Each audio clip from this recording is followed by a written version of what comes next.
Sejam bem-vindos a mais um Inovecast. Eu não lembro qual que é o episódio agora, mas eu acredito que seja o 11º, Joãozinho. O 12º, né? Não. 12º? Depois eles vão colocar lá. E nada mais justo que do meu lado, o Head Coach Carson Grace. Boa tarde, pessoal. É isso aí, mais uma vez. Vulgo Carrefour. E na nossa frente aqui um convidado mais que especial. As origens nossas aqui, né, filho? Um dos primeiros alunos exatamente. Que você teve. João Paulo Mazieiro, doutor Jompa, uma máquina no jiu-jitsu e no nosso judiciário brasileiro aí, tem se destacado muito bem, né? É um privilégio ter você aqui, Jompa. Posso chamar de Jompa, doutor João? Não, João, sem doutor. E, bom, eu cresci me inspirando nessas pessoas, tanto no jiu-jitsu quanto na parte do direito. Sou mais novo, né? Tenho 32. Mas tá velho, já também. Já era. Não, já foi mais passou dos 30, já era, né? Já era.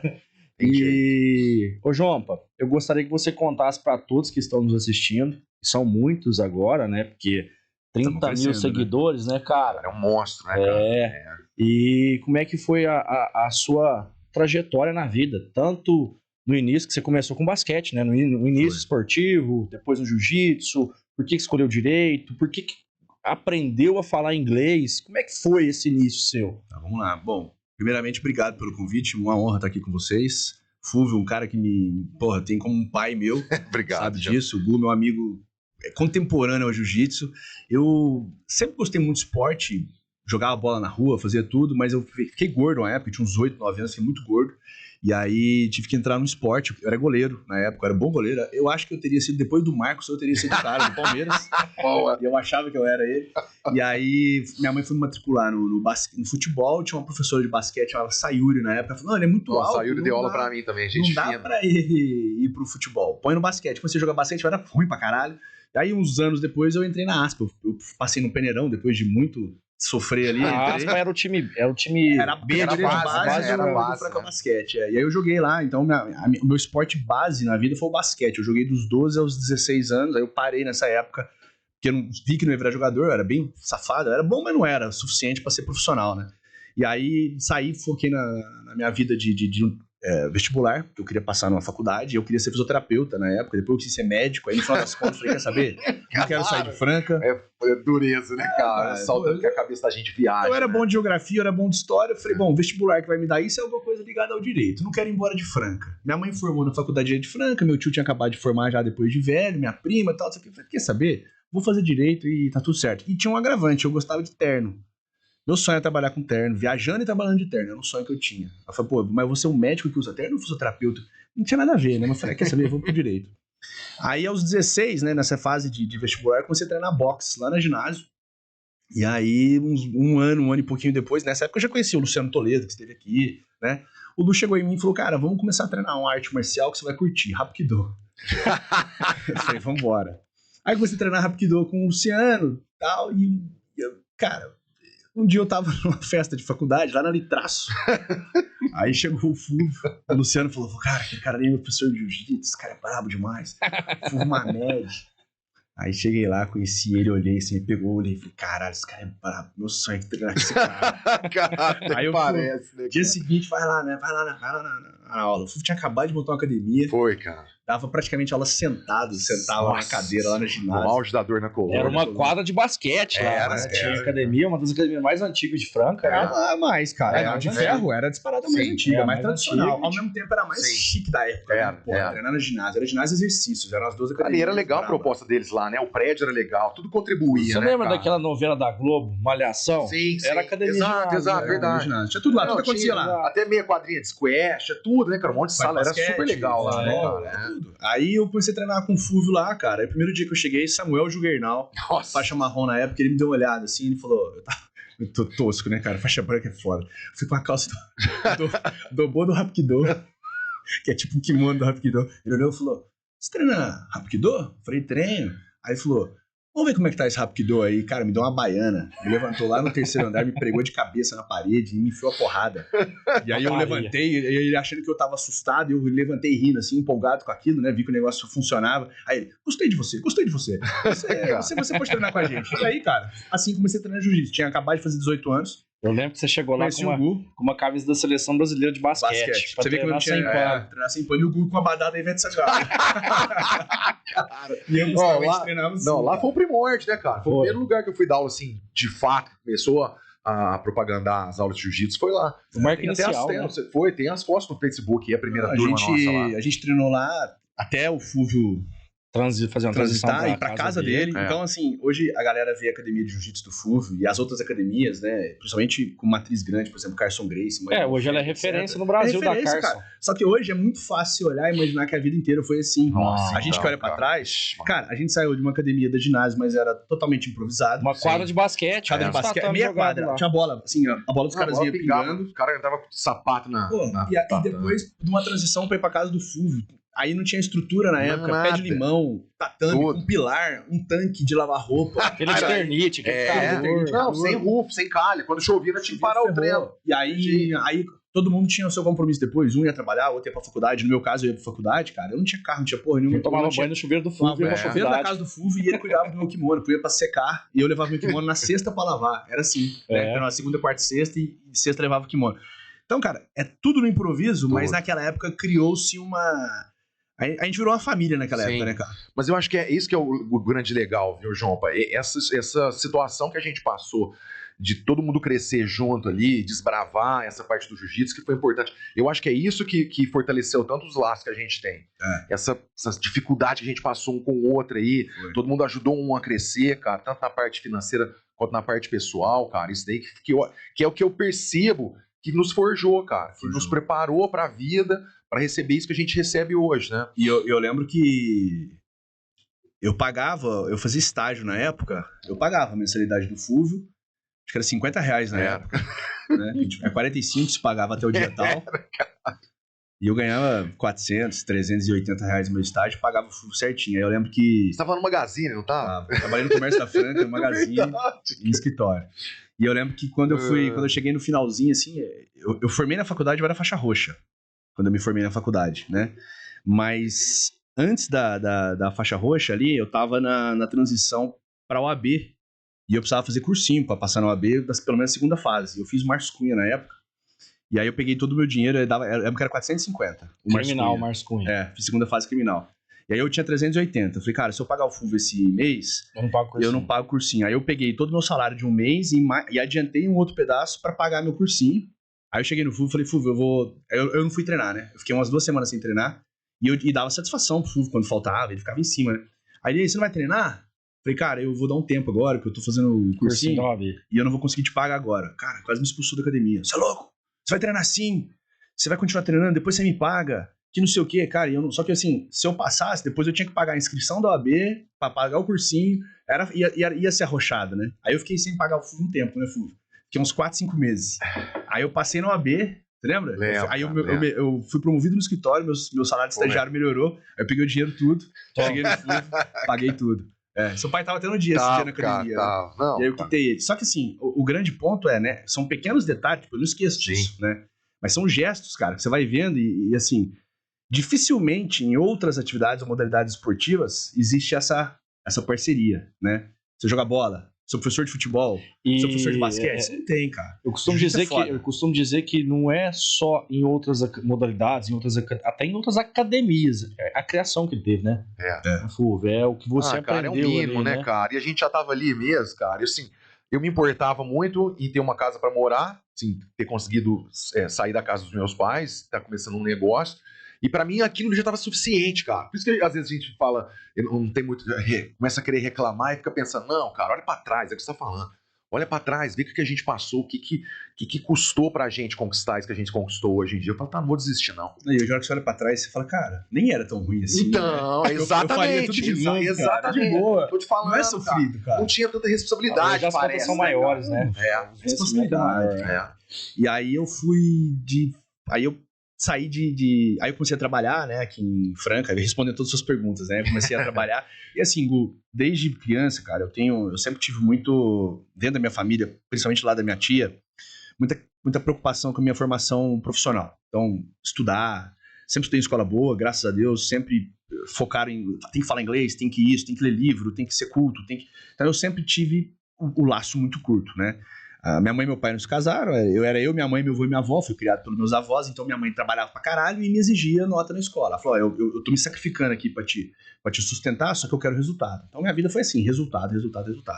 Então quando eu me formei, cara, que eu virei advogado, o dia que eu passei na OAB, eu nunca mais pedi R$1 da minha mãe, comecei a me custear, viver do jeito que eu conseguia, na possibilidade que eu conseguia, só que a vida ficou arrochada, né, cara? Eu não conseguia, eu não era nem concurseiro, que eu achava que ia ser promotor, nem advogado. Aí, uma chamada dura na família, meu tio e minha tia chegou e falou, cara, você vai precisar resolver, você vai ser advogado ou você vai ser promotor, você vai ter que decidir, né? E aí eu falei, bom, eu vou arriscar a advocacia, é o que é, só que eu vou precisar sair de Franca, porque em Franca tava muito apertado, você lembra? A gente, exatamente, né, tava acabando de formar naquela época. Isso, sempre, até hoje é apertado. Por isso que eu fui pra Ribeirão, você foi pra São Paulo. Né, cara? Exatamente, e é pouca demanda pra cidade, né? Sim, muita gente formando e não dá.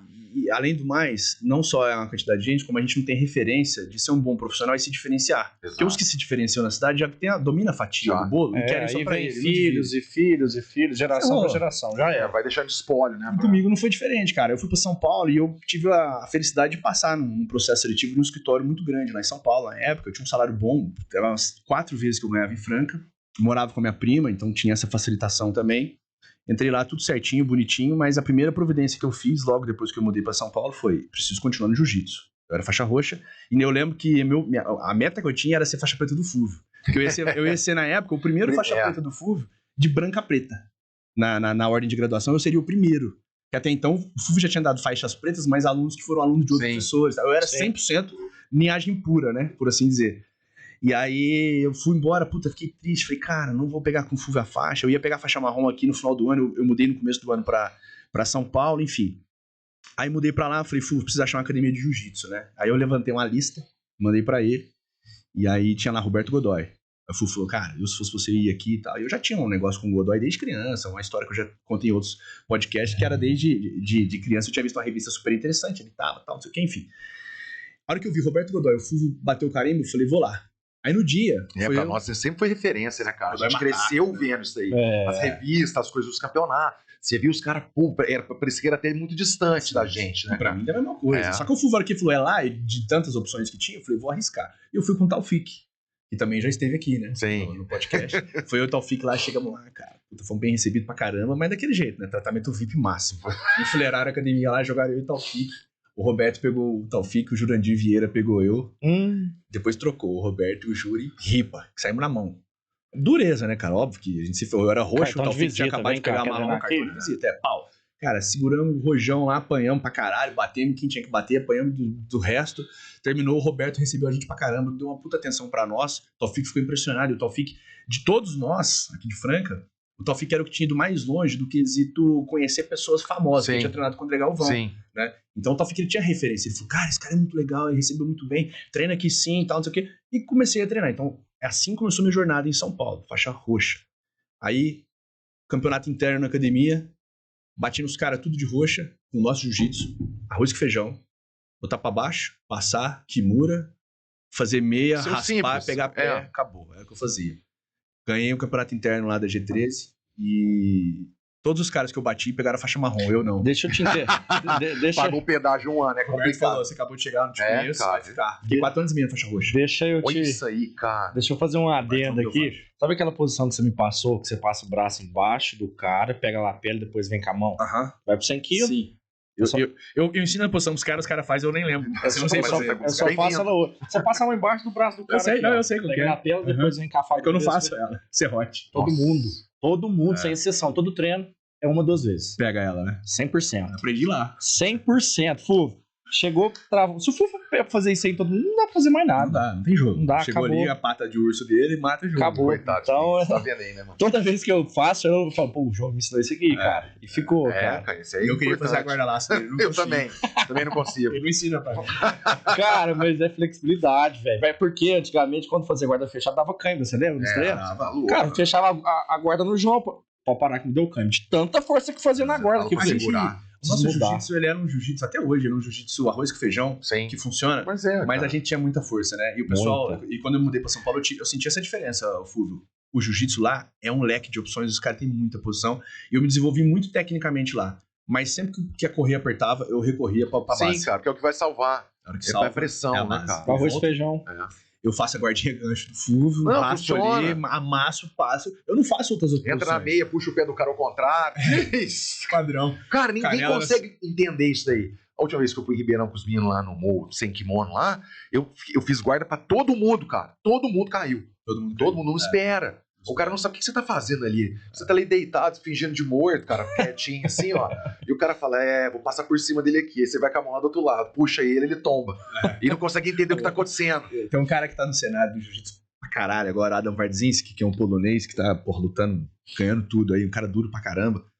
E tá na moda agora a guarda dele, porque ele senta, bota 2 ganchinhos borboleta e raspa de gancho. Ele mata o punho e raspa de gancho. Tá todo mundo, nossa, a guarda do Adam. Aí eu faço essa guarda desde faixa branca. Sim. Aí às vezes eu faço assim, eu raspo os caras assim, tá vendo os vídeos do Adam. Aí eu falei, meu filho. Nossa, você tá atrasado, né, Vai cara? Franca, lá no quintal. Pô, na quadra de basquete.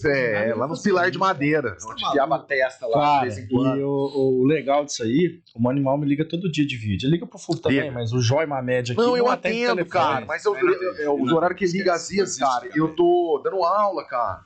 Não tem Aí, jeito de cara, responder. Ele liga de vídeo, cara. Tem francano no mundo inteiro trabalhando com jiu-jitsu. Aí ele tava na França. O Jackson dando aula. Você lembra dessa posição aqui e tal? Aí o Jackson, ele passou pro Jackson. E aí, como é que tá? Lembra que a posição que eu fiz com vocês lá em Franca? Então, passei pros caras aqui, eles só fazem ela agora, cara. Só fazem ela. Que é aquela guarda que você faz. Você põe um ganchinho, Sim. aí vai.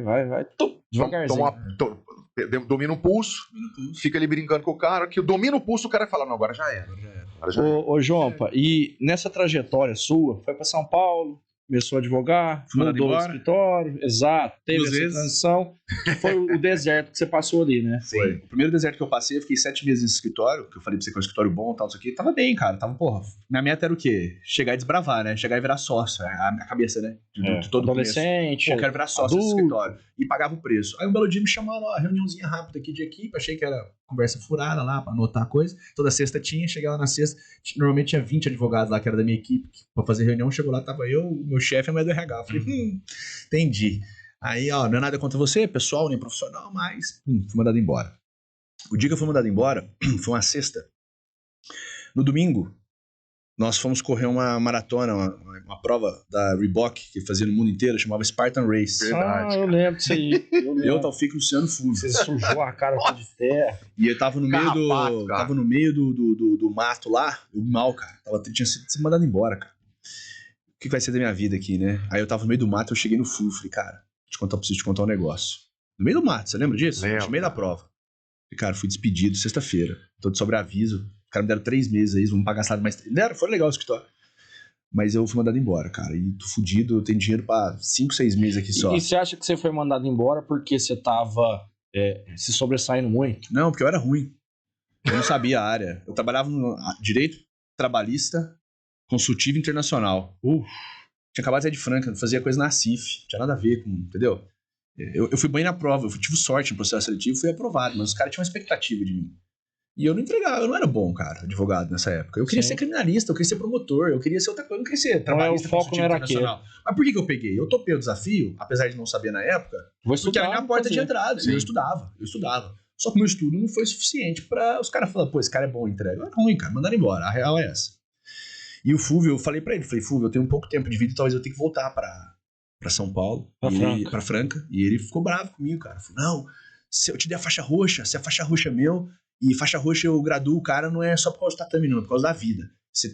Eu tô graduando um homem aqui, então você que muda isso daí, me deu um esporro, eu achando que eu ia ganhar um abraço. E ele falou, não, cara, se você for embora, é pra você ficar aqui, você vai enfrentar isso daí agora. E aí me recobrou, né, a realidade, eu falei, cara, tem razão, cara, eu sou homem mesmo. Ele falava assim, João não é o nome de homem? Então seja homem, porra. Né? Não que o Fulvio fosse... Sim, cara, é porque a gente tem que jogar pra cima, né, cara? Por mais dolorido que seja, às vezes, falar, era obrigação nossa voltar pra derrubar o cara, pode, cara. A vida da gente, a vida da gente é uma luta, cara. A gente tá lá pra ganhar, cara. E vambora. Lógico. Eu banquei, né? Fiquei e comecei a fazer processo seletivo de troca de trabalho pra ir pro criminal, que era o que eu sabia, mais ou menos, fazer o que eu gostava, né? Aí fui reprovado em 6 entrevistas, do pau nas 6, eu ia bem pra caralho, fazia prova, tudo certinho, mas na hora da entrevista final, conta uma história da sua vida aí, uma experiência prática criminal. Não tinha. A gente te liga. Até hoje, quando toca o telefone... Tá Aumentando a expectativa. Aí na 7ª entrevista, aí que tá o jiu-jitsu, né, cara? Resiliência, né? Sim. Quantos rola a gente chega na academia, a gente apanha e você não bate. Eu tinha dia que só apanhava, né, cara? Você notou aí, né, Mateuzinho? Ó. Repete, Jompa. Apanha, cara. Apanha todo dia.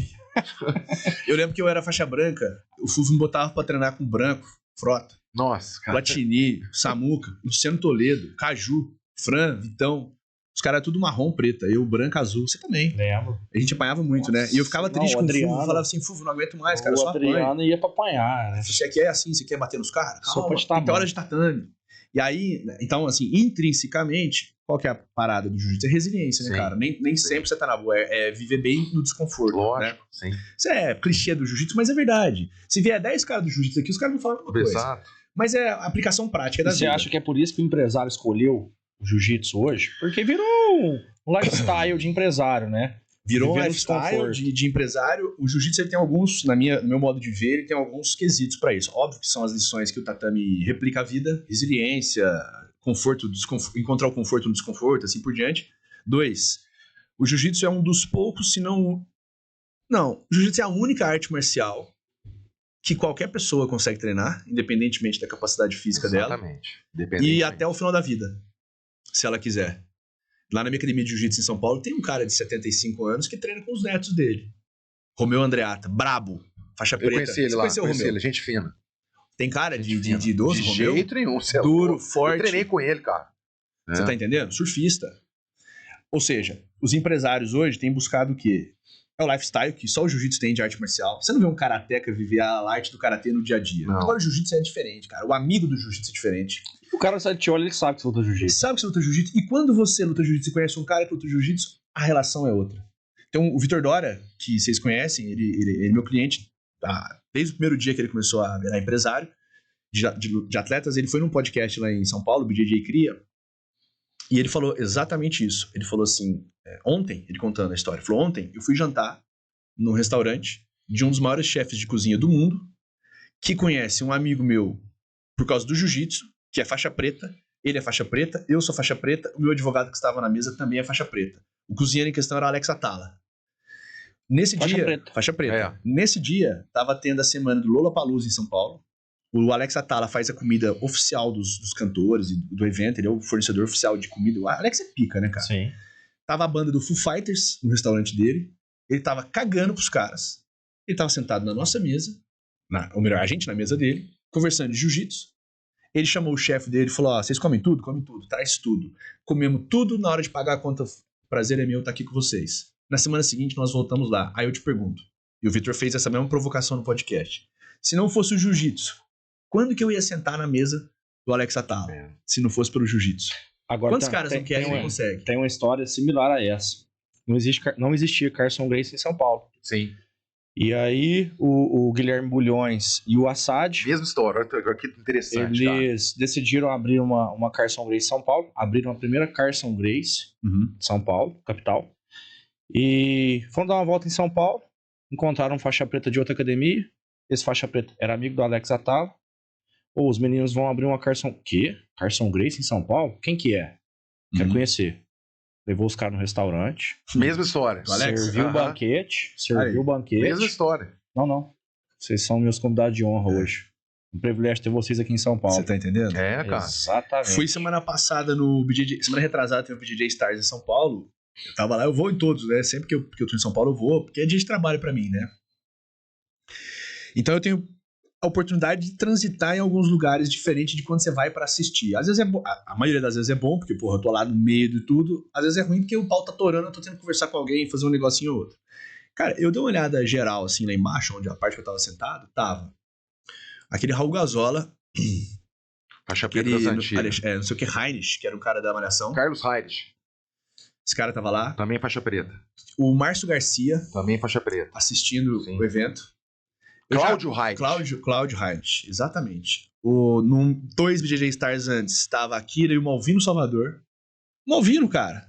Ele era mais um cara que tava lá. Ele não era o Malvino da Globo, ele era o Malvino do Jiu-Jitsu, marido da Akira. E as pessoas queriam falar com ele de luta. Ninguém ficava, como é que foi a novela tal? Não, cara, acabou isso aí. O negócio tá crescendo. O Cyborg, ele dá aula pros 2 netos, filho da Ivanka, filha do Trump. Os netos do Trump treinam na academia do Cyborg.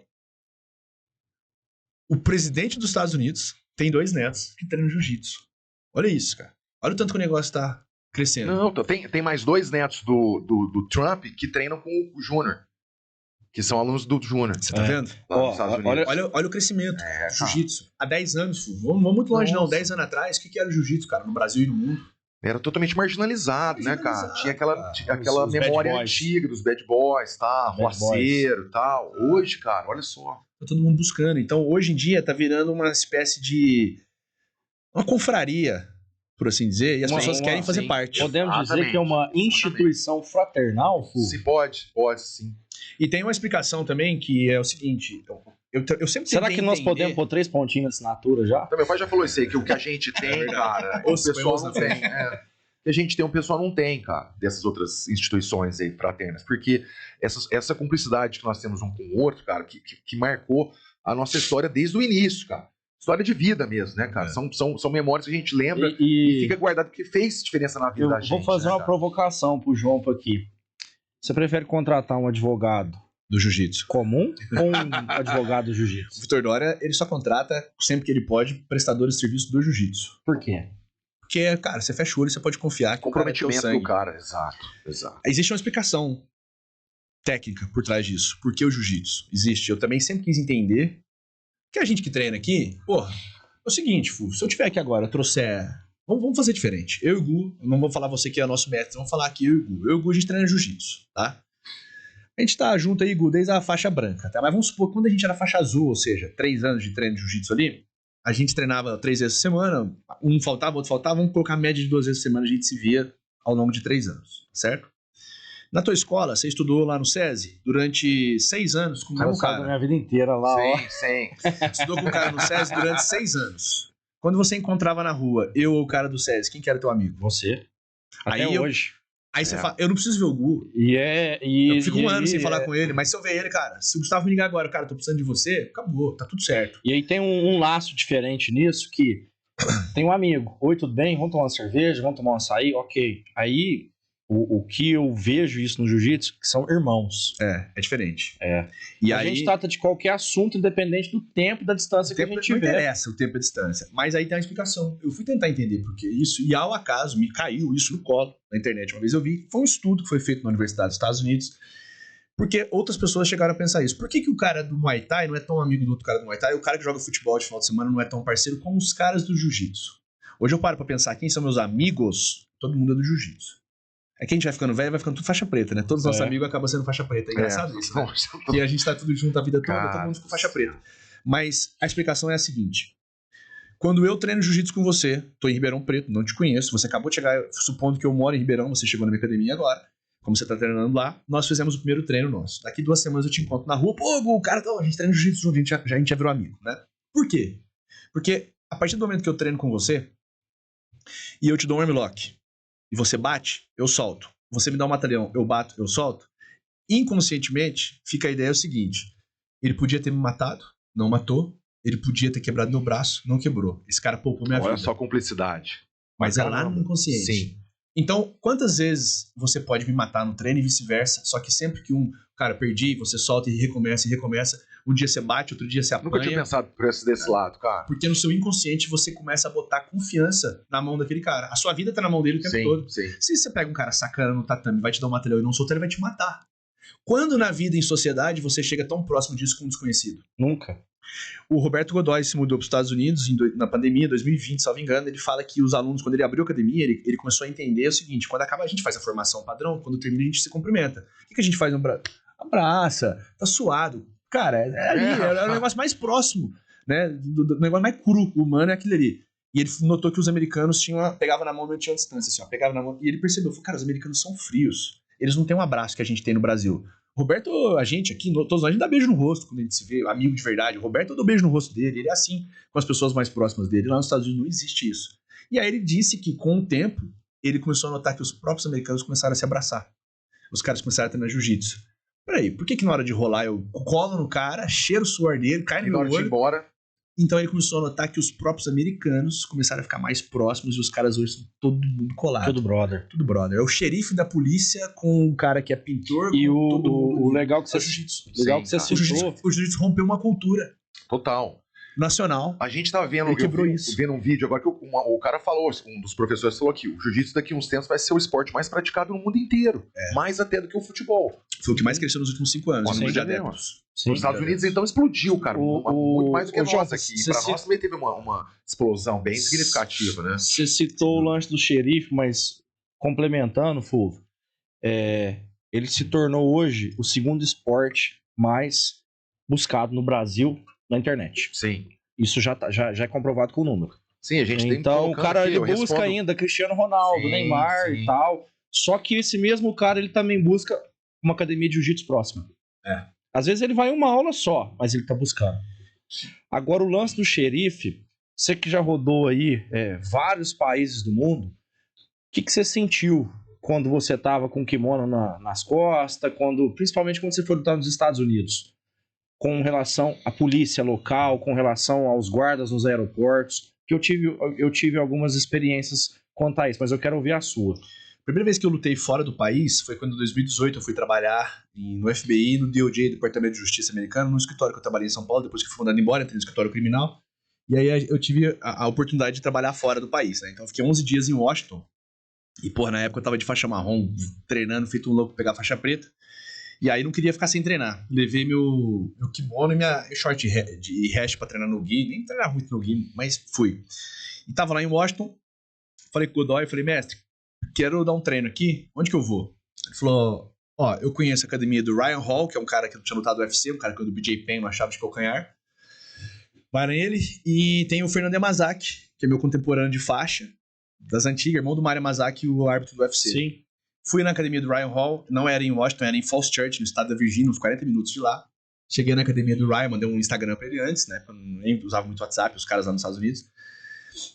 Tipo, a 50-50 a academia dele. Cheguei lá, o cara, faixa que você é? Ele faixa marrom. Aí já, meteu a formação, já fui lá pra frente, já saí do resto. Aí ele, quem que é você é aluno de quem? Aí eu falei, Roberto Godoy. Aí ele assim, guys, ele interrompeu e falou, o professor desse cara aqui, eu assisto o VHS dele. Mesma história nossa. Então, eu quero que vocês recebam ele muito bem aqui, tal. Beleza, treinei primeiro dia lá, conheci gente que eu troco ideia até hoje. Carlos Vera, um cara que ganhou TUF lá nos Estados Unidos, um equatoriano que eu conheci, o cara me deu carona de volta pro hotel, jiu-jitsu, o cara acabava de conhecer, me botou no carro dele, me levou 40 minutos pro meu hotel, converso com o cara até hoje. Ryan Hall, na hora de ir embora, me deu uma camiseta, não me cobrou a aula. O day use. Porque eu era indicação do Roberto, ele falou, é um prazer ter você aqui, porque eu luto jiu-jitsu hoje porque eu vi esse cara lutar. Aí você já vê a primeira, quer dizer, eu de Franca, morando em São Paulo, fui para os Estados Unidos, na Virgínia, em Falls Church, o jiu-jitsu me abriu as portas do ponto que eu não tive que pagar, ainda ganhei presente. Dia seguinte, fui na academia do Fernando Yamazaki. Cheguei lá, o Fernando não tava. Quem me recebeu foi um venezuelano chamado Luiz Pantoja. Oi, tudo bem e tal, não sei o quê, paguei, $30. Na hora de ir embora, ele assim, você é aluno de quem? É Roberto Godoy. Aí, Godoy? Pegou o telefone do Fernando e falou, Fernando, tô com um cara aqui que tá falando que é aluno do Roberto. Aí deixa eu falar com ele. Botou o telefone, eu e o Fernando Yamazaki. O Fernando me segue no Instagram até hoje. Olha, cara. Você é aluno do Godoy? Você pagou pra treinar aí hoje? Foi, paguei. Falei, desce lá na recepção agora, vou mandar devolver todo o dinheiro. O Roberto é como se fosse meu irmão de faixa. A gente é contemporâneo de jiu-jitsu. E isso é mais que bem-vindo. Volta quando você quiser. Essa foi a minha primeira experiência fora do país. Aí vou falar isso depois lá na frente, mas eu rodei o mundo por causa do jiu-jitsu, por causa do meu trabalho também, advogando pro Vitor Dória, que eu comentei com vocês. Acompanhando os atletas do Acompanhando os atletas, né? O Vitor hoje tem mais de 50 atletas que ele agencia, eu tô com ele desde o D0. Todos os contratos dele você que faz. Eu faço, cuido dos atletas, questão de doping, patrocínio, já trouxe atletas pra cá, sim, né? Verdade, seminário, Mica, Fabrício, Dioguinho, né? E... Então nessa tocada eu já fui pra Austrália, fui pra Rússia, fui pro Catar, Emirados Árabes, Estados Unidos, dentro do Brasil, vários lugares, tudo. Por conta do jiu-jitsu, né? O jiu-jitsu abrindo portas. Você que vai acompanhar o contrato, a luta e tal. E frequentemente eu viro até corner, faço até corner. Fiz corner pra galera. E aí, enfim. Mas aí, cara, a minha experiência respondendo a sua pergunta de polícia, eu fui pra Las Vegas com o Diego Galante. Eu e o Diegão, um cara de São Paulo. Chegamos na alfândega, na entrada, na imigração, na verdade, cara. Quem já foi pros Estados Unidos sabe, entrar nos Estados Unidos é uma pica quando você acabou de chegar. Porque os caras podem olhar pra tua cara e falar, foda-se, vai embora, você não é bem-vindo. Aí você não tem o que fazer. Cara, eu tava com desculpa. Eu estava com a camiseta do jiu-jitsu, E o Diegão tava de regata com a tatuagem do Hélio Gracie. Na hora que nós entramos, o polícia olhou e falou: o que você veio fazer aqui? Eu falei: não, tem um campeonato. Isso em Los Angeles, a gente chegou em Los Angeles. Não, tem um campeonato em Las Vegas. Aí ele: Words? Eu falei: é o Mundial? Ele falou: sim, é. Aí ele assim: welcome, brother, bring the medal. Aí a hora que o Diegão tava passando, ele falou assim: Hélio Gracie? Aí o Diego não entendia inglês, né? Olhou assim, falou: Hélio Gracie? Eu falei: tá perguntando se é o Hélio Gracie. Ele: Falou: it's beautiful, man. Welcome. Cara. Foda-se. Não teve perguntinha: business or travel? O que você veio fazer aqui? Quanto você tem de dinheiro na carteira? Passou direto. Aí na volta, eu com a camiseta Grace. Foi na academia do cara lá da Grace. Comprei uma academia com a camiseta Grace. Cara, a hora que a polícia bateu o olho. Jiu-jitsu é jiu-jitsu, cara. Na Rússia agora. Ia ser sobre essa marca. Grace é muito forte. Tá louco. A tatuagem do Hélio Gracie, o polícia olhou e falou: caralho, o Hélio Gracie. Tipo, olha o respeito que esses caras têm. Mais do que o próprio brasileiro, exato. Muito mais do que nós. Porque levam a sério a arte marcial. Eu falava assim, cara, eu sabia que o Godoy era um cara conhecido, respeitado, mas eu não tinha ideia o tanto. E aí eu notei o quê? Que nos Estados Unidos os caras respeitam mais ele do que os brasileiros. Quando eu falava que eu era aluno dele, os caras falavam assim: Roberto Godoy? Tipo, eu falava: porra. E a galera no Brasil, a gente é muito safado, né, cara? A gente tem as pessoas aqui do nosso lado. Olha o Carson Gracie, cara. Mas é a mania de querer diminuir aquilo que é daqui, o Carson Gracie ter sido exaltado nos Estados Unidos, sendo que o Carson, o que esse cara fez, cara? E aqui no Brasil, cara, aquela estátua do Carson, que é um puta feito dentro do jiu-jitsu, que tem lá no Rio de Janeiro, né? Caralho, aquela estátua. Você tem arrepio barato ali? É na Rua das Baratas. É na esquina, né? Em frente à delegacia. Cara, quantas outras estátuas não poderiam ter sido feitas no Brasil? Quantos caras bravos do jiu-jitsu? Não, passa lá que você vai ter alguém pegando na mão dele, tirando uma foto. A mãozinha dele aqui. Mas você sabe quem que vingou o Hélio? O Carson. O Carson, né? O Carson vingou o Hélio. Porque o Hélio perdeu uma luta de vale tudo pro Aldemar. E aí já tava mais de idade e tal. Aí 3 horas de luta. O Carlos falou assim, que era o irmão do Hélio, pai do Carson. Você que vai lutar o próximo. Tá bom. Aí o Carson lutou 3 horas com ele também. Deu empate a luta, mas já sabia que o Carson ia ganhar a luta. Aí, muito tempo de luta, não, para a luta. Acabou a luta. Depois lutou de novo, o Carson ganhou dele, né? Então o Carson vingou o Hélio. Por isso que teve essa supremacia. Aí o Carson, ele dava aula junto com o Hélio, na mesma academia. O Hélio tinha os alunos dele, e o Carson falou: pô, eu preciso seguir minha vida, minha família e tal, vou começar a dar minhas aulas. Então, começou a dar aula, mas pra quem? Qualquer pessoa. Os caras chegaram a ter 800 alunos particulares. E era caro, né? No começo, era presidente elite, né? Cara. Só elite treinava, né, cara? Exatamente. E o Carson foi me popularizando a coisa. Exato. Graças a ele a gente tem todo esse conhecimento aí do jiu-jitsu. Não era elite da elite, né? Sim. Talvez não teria ido pra frente. Não, de maneira alguma. Ia ficar um esporte restrito. E o Manimal deu aula na academia do Carson 23 anos. 23 anos. Olha aí.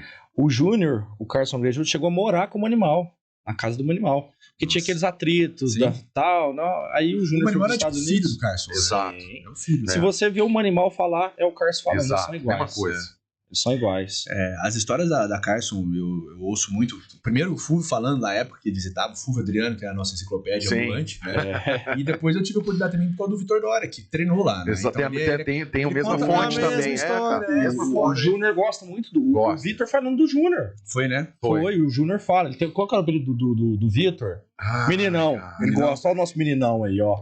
O meninão é bom de jiu-jitsu, é forte. O Vitor fala, cara, da Carson. Tem sempre uma resposta pra tudo. Sabe, o Júnior falou, sabe tudo, Fufo, dá pra contestar ele em nada. Tudo que você fala, ele tem um porém, né, cara? E muito forte, né? Eu rolo... Puro, né? É difícil, mano. Ele é muito brabo, cara. Nossa, é muito chato treinar com ele. O Luciano treinou com ele. Levou o Luciano a DXC comigo lá em Balneário. O Luciano treinou com o Vitor lá. Ele sentiu. O Lu falou, eu perguntei pro Lu. Lu, o que você achou? Não dá, Gu. O Luciano é muito forte, cara. O Luciano é muito forte, mas o Vitor é uma força descomunal, cara. Ele é muito brabo. E vem dessa escola, né? Sim. A escola muito dura, cara. Era um jiu-jitsu muito voltado pro vale tudo, né? Muito pra porrada, cara. Então era muita pressão, muito pra frente, né, cara? Antes da luta dele com o Bob Sapp, que o Minotauro pegou o braço, eu treinava com ele, que foi pro Japão. E vamos fazer um gancho aqui, Fu, porque tá na nossa mão. Então tem que fazer, aproveitando que você tá aqui. Por que surgiu o assunto Victor Dora? Você tá no meio disso. Fomos chamados pra ir pra São Paulo. O Júnior ligou pra vocês vão pra São Paulo. Aí o Fu falou assim: nossa, mas no meio da semana, cheio de aula pra dar. Eu falei: eu também tô apertado aqui, Fu. Pra quem não sabe, o Júnior é o Carson Gracie Júnior quando ele fala. Exatamente. Tem uns seguidores aí que vão assistir esse podcast. Quem que é esse Júnior? Acho que é o Júnior de Sandy Júnior. Que é a faixa preta de jiu-jitsu. Exatamente. Faixa coral, filho do Carson Gracie. Então, o Júnior da Sandy Júnior também é faixa preta de jiu-jitsu. É verdade, ele pegou faixa preta. Cara. E aí, cara, vocês têm que vir pra São Paulo. Na verdade, ele gosta de ir pro Rio. Mas no Rio, ele é celebridade. É complicado, né? Cara, ele não paga táxi. Não paga táxi. Todo mundo quer tirar uma foto com ele. Todo mundo quer trocar uma ideia com ele. É o Cyborg em Campo Grande. E ele é solícito demais, cara. Super simpático e tal. E aí a gente fala pra ele. Fala, cara, no Rio não. No Rio não, porque a gente vai perder a pernada. Sair daqui, andar 600 quilômetros, pegar um avião. Não. Tem que ser São Paulo. São Paulo é onde as coisas acontecem, João. Ó, preciso fazer o evento do meu pai, de 20 anos da morte do Carson, né? 20 anos da morte do Carson. E eu quero que vocês façam. Aí eu, tá bom, mestre, vamos organizar qual que é a data. Quanto a gente tem que começar a fazer? Só que a gente vai precisar levantar patrocinador. Aí eu falei, tá, mas se os caras vão patrocinar o evento, por que eles já não expõem os produtos deles nesse evento?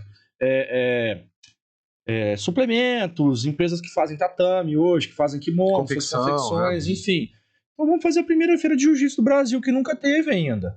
A gente vai lá, une o útil ao agradável, o cara patrocina o evento, vai pôr um stand dele no evento, e em vez de ser um evento só de homenagem ao seu pai, que eu acredito que todos vão, e todas as academias de qualquer bandeira vão estar presentes, a gente já cria a primeira feira de jiu-jitsu. E aí foi isso aí, né, Fulvio? Ó, vamos para São Paulo? Vamos. Pum. De 20 anos da morte de Carson Gracie, pode ser que vire a primeira feira de jiu-jitsu. E da onde que surgiu o Dória e o João Paulo Mazieira? Ô mestre, a gente precisa de nomes para vender esse evento. Então a gente precisa de sponsors. Para quê? Para eles divulgar isso pra gente. Para enganchar com alguém que já tem um nome forte nesse meio. Todos os nomes, mestre. Aí a gente falou assim, o Victor Dória é forte, ele tá sempre nos eventos. O meninão? Não, vamos ligar pra ele agora. Aí o Fu falou, não, meu aluno é advogado do Victor Dória, João Paulo Mazieiro. Então conversa com o seu aluno lá, vocês arrumam o meio de campo aí e nós vamos fazer isso aí. Aí surgiu, por isso que a gente viu que o período dele era meninão. Porque quando ele começou, ele treinou lá com eles, ele era menino ainda, ele era mais novo.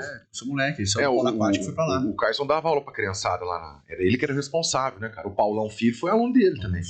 Ricardo Arona, essa Todos. Cara, o Victor fala o cara mais duro que ele já treinou na vida dele inteira. Imagina quanto cara ele treina com o Cyborg todo dia, então pra falar isso aí, né?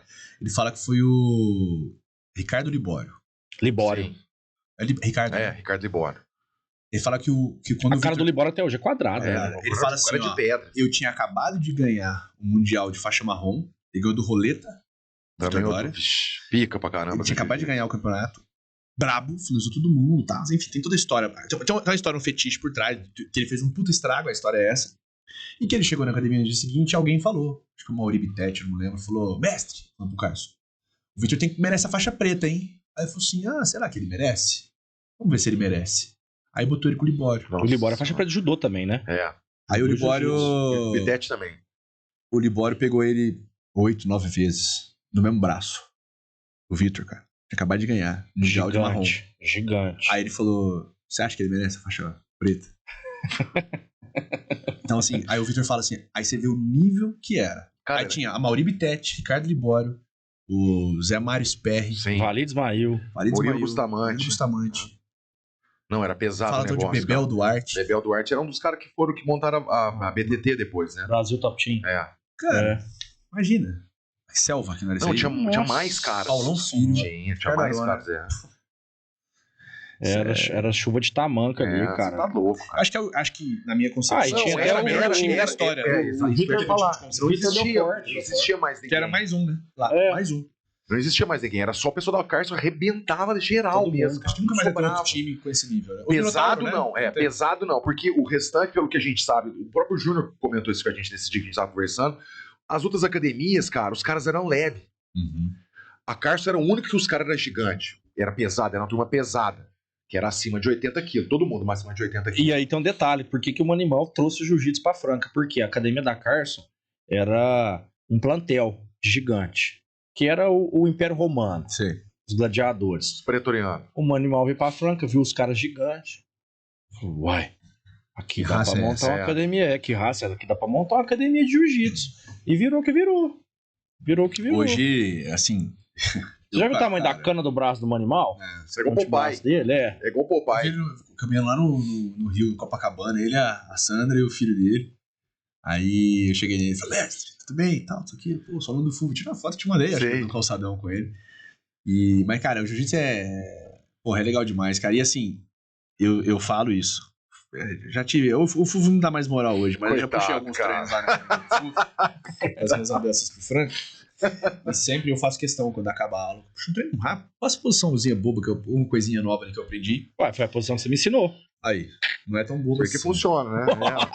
E aí, eu sempre, cara, eu faço questão.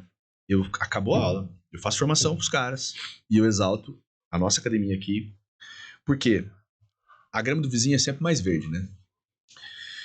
E quando eu morava em Franca, eu era restrito a esse círculo aqui, eu não tinha noção. Aí eu fui pra São Paulo, deu um... né? Aí eu comecei a trabalhar em Curitiba, com a da Lava Jato. Trabalhei 4 anos lá, encontrei o Alex. Sim. Várias vezes em Curitiba, a gente rodava as academias, eu e o Alex. Eu conheço todas as academias de jiu-jitsu de Curitiba, porque eu e o Alex, a gente rodou tudo lá. E, cara... Bem no início que o Alex foi pra lá também, né, cara? Cara, eu vi o Alex tirar os caras pra nada. Mas assim... Gu, e ele rola tranquilo, mas ele é bom de Mas ele me falava o que ele ia fazer. Ele falou assim, garotinho, aquele ali, ele tem um bote muito bom no armlock, só que só do lado esquerdo, do lado direito não funciona. Então, aí ele falava o que ele ia fazer, você ia lá, ele fazia, exato. Cara, e eu comecei a ver o Alex tirar os caras pra nada. Eu lá em São Paulo, quando eu cheguei, fui campeão do campeonato interno de faixa roxa, usando o nosso jiu-jitsu.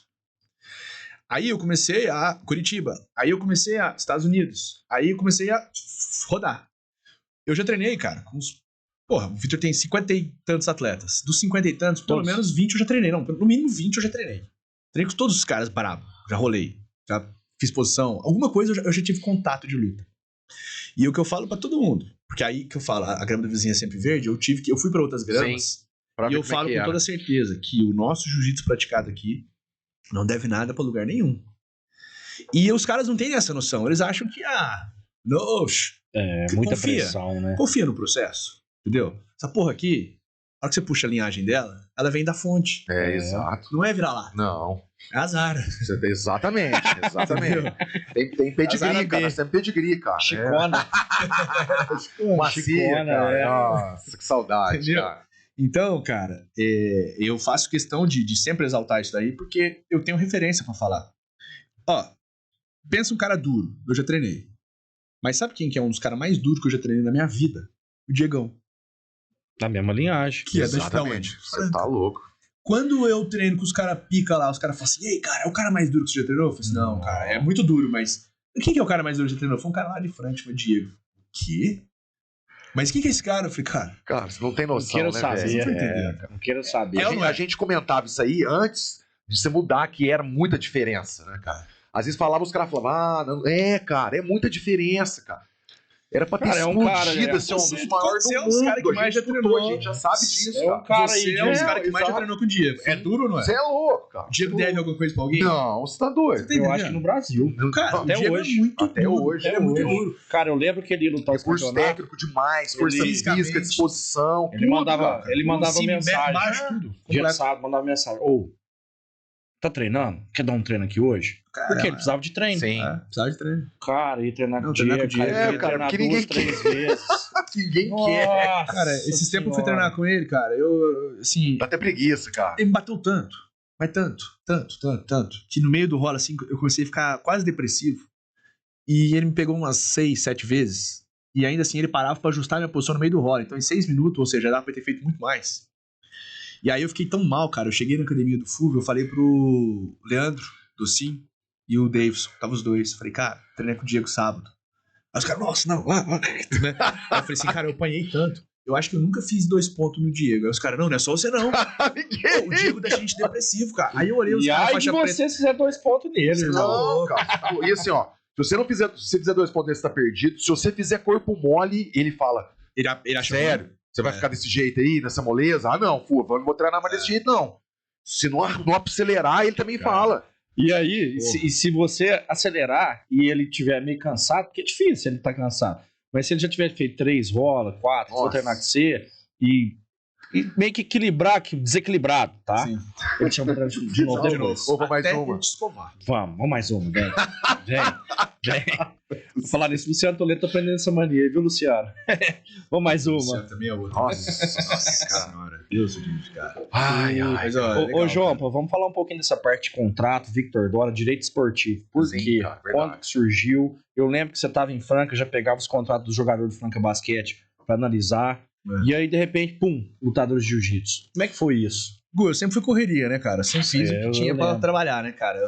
Eu lembro e eu vejo hoje, né, cara? Tá cada vez mais, né? Graças a Deus, cara. Mas assim, eu sempre peguei, primeiro eu boto pra dentro, depois eu vejo o que eu faço, entendeu? Eu não perco negócio. Eu boto pra dentro, depois eu resolvo. É isso aí. Escola nossa, né? Isso aí. Exato. Enfrenta, cai pra dentro. Exatamente. E aí, enfim, comecei com direito esportivo mais primário. Na verdade, meu primeiro desportivo foi a Academia do Fulvio, que eu fiz os contratos pros alunos. Verdade. Depois fui atleta de basquete. Aí eu fui pro São Paulo. Aí outro ramo, outro tudo. E eu segui o Vitor Dória no Instagram. Mandava mensagem direto, comentava as coisas dele, assistia o canal dele do YouTube e tal, não sei o quê. Aí eu fui lutar o Mundial em Las Vegas. Foi a primeira vez que eu fui pros Estados Unidos para lutar, pra competir. Inclusive tem uma foto minha no pódio com o Roberto Jimenez. Eu nem sei, o Jimenez ele tava começando a ficar famoso nessa época. Eu guardo essa com carinho. Que o moleque ficou uma pica depois. E aí a hora que eu acabei de sair do meu pódio, eu desço assim, veio o Vitor Dória. E ele tinha acabado de ganhar o Mundial, Master. Ele veio andando assim, eu olhei pra ele me olhou, a gente meio que se... Tipo, eu seguia ele, mas ele não me seguia, a gente só conversava. E eu falei pra ele que eu ia estar lá. Aí, ô, Vitor, beleza, tal, não sei o quê. Ô, tudo bom, tal. O papai tava o Cyborg do lado dele. Aí ele chamou o Cyborg e falou, ó, aluno do Godoy. Aí, ô, legal, o Cyborg. Eu olhei e falei, caralho, o Cyborg. Tipo assim, do nada eu tava com o Vitor, o Cyborg e tal. Aí o Vitor subiu no pódio, e ele desceu tanto peso, que na hora que ele subiu, ele começou a vomitar no pódio inteiro. Aí chamou uma atenção, tal, não sei o quê. Foi assim que a gente se conheceu. Ele vomitando no pódio, desse jeito. Fui embora. Por alguma razão, o Vitor mandou uma mensagem pra mim, eu comecei a fazer meu trabalho de Instagram. Eu abri meu Instagram na época, eu tinha acabado de ser mandado embora do segundo escritório. Montei o meu escritório na pandemia, porque não tinha outra opção, fui mandado embora na pandemia, não tinha nem carro pra ir embora pra casa, lockdown. Comecei a trabalhar assim, montei meu escritório, meu ex-chefe na época tinha saído do escritório também, e viramos sócio, Matheus. Montamos o escritório assim e... Pulpo Manzieiro. E comecei a fazer meu trabalho de Instagram. Divulgar, falar de comentar. Polêmica do Big Brother, aquela Carol com K que encheu o saco na casa, falava dela. Você pegava hype e surfava no algoritmo. E fazia live toda quarta-feira com o Cairo, o Gago. Sim, verdade. O Cairo era meu entrevistador e eu ficava dando a resposta jurídica. Tinha 4 pessoas na sala, eu, o Cairo, minha mãe e mais alguém. Mas nunca desistiu. Não, consistência. Toda semana. Aí o Vitor começou a ver meu trabalho. Começou a me seguir, começou a ver meu trabalho. Um dia ele mandou uma mensagem pra mim. Falou, ó, eu tenho um advogado, que é meu cunhado. Aí ele brincou, falou, mas começa com cu, é foda. Cunhado não sei o quê, de brincadeira assim. E falou, eu gostaria que... Você faz contrato? Eu falei, faço. Porra nenhuma, não faço contrato. Faço. Falou, preciso que você faça um contrato pra mim, porque eu quero começar a agenciar atletas. Na época o Mika era faixa roxa. Eu lembro disso. Você trouxe ele aqui depois. Pois. Foi o primeiro cara. E teve uma quebra de contrato. Depois teve. Aí eu fiz o contrato pro Vitor, o primeiro contrato. E aí entreguei pra ele. Ele mandou pra um sócio dele quando ele tinha Fighter's Choice, que era uma marca de suplemento nos Estados Unidos. Ele tinha um sócio americano. Um cara brabo, rico e tal, não sei o quê, que tinha acesso aos melhores advogados lá nos Estados Unidos. O cara viu meu contrato e gostou. E aí ele me devolveu e falou, cara, meu sócio gostou muito do contrato, vamos fazer isso daí. Você consegue fazer em português agora? Aí eu fiz em português. Aí ele fechou o Henrique Secone. Mika, Henrique Secone, Fabrício Diogo. Os 4 primeiros atletas de saída. Mika era roxa, os outros eram coloridos. Só os de frente. É, mas era o começo de carreira total, né? Sim. Aí, primeiro evento em São Paulo, o BJJ Bet. O Vitor me levou com ele, chegou lá, eu não tinha ingresso pra entrar, pandemia, clandestinão o evento. Chegou lá, o Vitor falou, você tá comigo, é meu advogado. Aí os caras falaram, advogado? Pô, esse manager é diferente. Ninguém fazia isso na época, empresário de atletas. E o Vitor ia pros eventos com o advogado dele. E aí pergunta pra mim... Ele sempre se posicionou muito bem, o Vitor, né? Muito. E muito engajado, muito respeitado no meio. E aí, só que eu não cobrei R$1 do Vitor, nada. Eu fiz pra ele conhecer meu trabalho. E aí eu comecei a frequentar eventos de... A gente conhece essa história, né? Sim, cara. Aí eu via, assistia, olhava, escola, entendia. Né, aprendeu direito. E ele falou pra mim, falou, eu privilegio quem é do jiu-jitsu. Dentista, médico, advogado, você é do jiu-jitsu, então beleza. Na época eu já era faixa preta, então soa bem, né? Sim. Meu advogado é faixa preta. Então, sempre quando ele ia me apresentar pra um atleta, ele falou assim, faixa preta também, aí o atleta já tinha diferente, então existe um respeito dentro do meio. Uns 6 meses depois, Gu, o Vitor já rodando, os eventinhos saindo, ele agenciando e tal. Ele chegou em mim e falou, cara, eu preciso te pagar. Eu falei, Vitor, pra mim, no íntimo aqui entre nós, pra não mim tinha nem te cobrar. Cara, eu tava indo nos melhores eventos, eu comecei a ver, pegar na mão dos caras que eu olhava e falava, porra, Cyborg. Você lembra o dia, né? Você lembra o dia que você tava viajando com... Pô, primeira vez que eu tô aqui, não é possível. E eu tava a trabalho. Escuta essa, Fulvio. Foi viajar com o Cyborg e me mandou um vídeo. Fiz um vídeo pro Gu. Preciso que você vê um negócio da Fight Sport pro Cyborg. Aí eu vi. Ô, Gu, quanto você cobra? Não, João, não sei nem chorou. Não é isso aí, não. Aí eu pedi pro Cyborg fazer um vídeo pra ele. Chorei, irmão. O Cyborg fez um vídeo pra ele. Isso aí pra nós é demais, E aí eu falei, Vitor, eu não vou cobrar nada. Ele falou, cara, mas é teu trabalho, eu preciso te pagar. Aí eu falei, não, cara, mas é porque... Ele falou assim... Aí ele falou um negócio pra mim. O Vitor é muito religioso, né, cara? Ele manja muito de Bíblia e tal. Ele falou pra mim assim... Existe uma passagem em Mateus que fala assim... Seja fiel no pouco e o muito te darei. E ele falou, você já foi fiel no pouco. Você não cresceu o olho, você não precisou me atravessar. Você entendeu o meu momento de começo. Então, cara, agora chegou a hora. Me passa um preço que a gente vai trabalhar junto. A gente vai continuar trabalhando junto. Eu quero continuar contigo. Aí eu falei, você quer que eu faça por ato ou eu for mensal? Beleza. Mandei uma proposta pra ele honestíssima. Ele foi fechado. Até hoje eu recebo a mesma coisa. Dolarizado. Nunca aumentei, ele também nunca questionou. E, cara, assim, ó, o que já me veio de gente por causa dele... cara, sim, sem dúvida. Quanto custa ir pra Austrália, pra Rússia, pra Arábia, pra não sei o quê? Me expandiu no mercado que eu jamais conectou. teria. Exato. Conectou no mundo. E aí, hoje, eu, sim, graças a Deus no escritório, a gente Depois eu quero que você me manda essa passagem. Mas é a mentalidade que a gente conquistou, cara, ao longo do tempo. Mas que um pouco e muito te darei, te mando. E tem um detalhe. O cara que lê a Bíblia, ele se dá bem, Fulvio. Sim. Porque já aconteceu isso há 3 mil anos atrás. Ele fala, o Vitor ele define a Bíblia assim, Fulvio, você tem um carro, certo? Aí dá um problema no teu carro. Você vai onde? Manual. Lá tem explicação. Ele fala que a Bíblia é o manual do homem. Sim.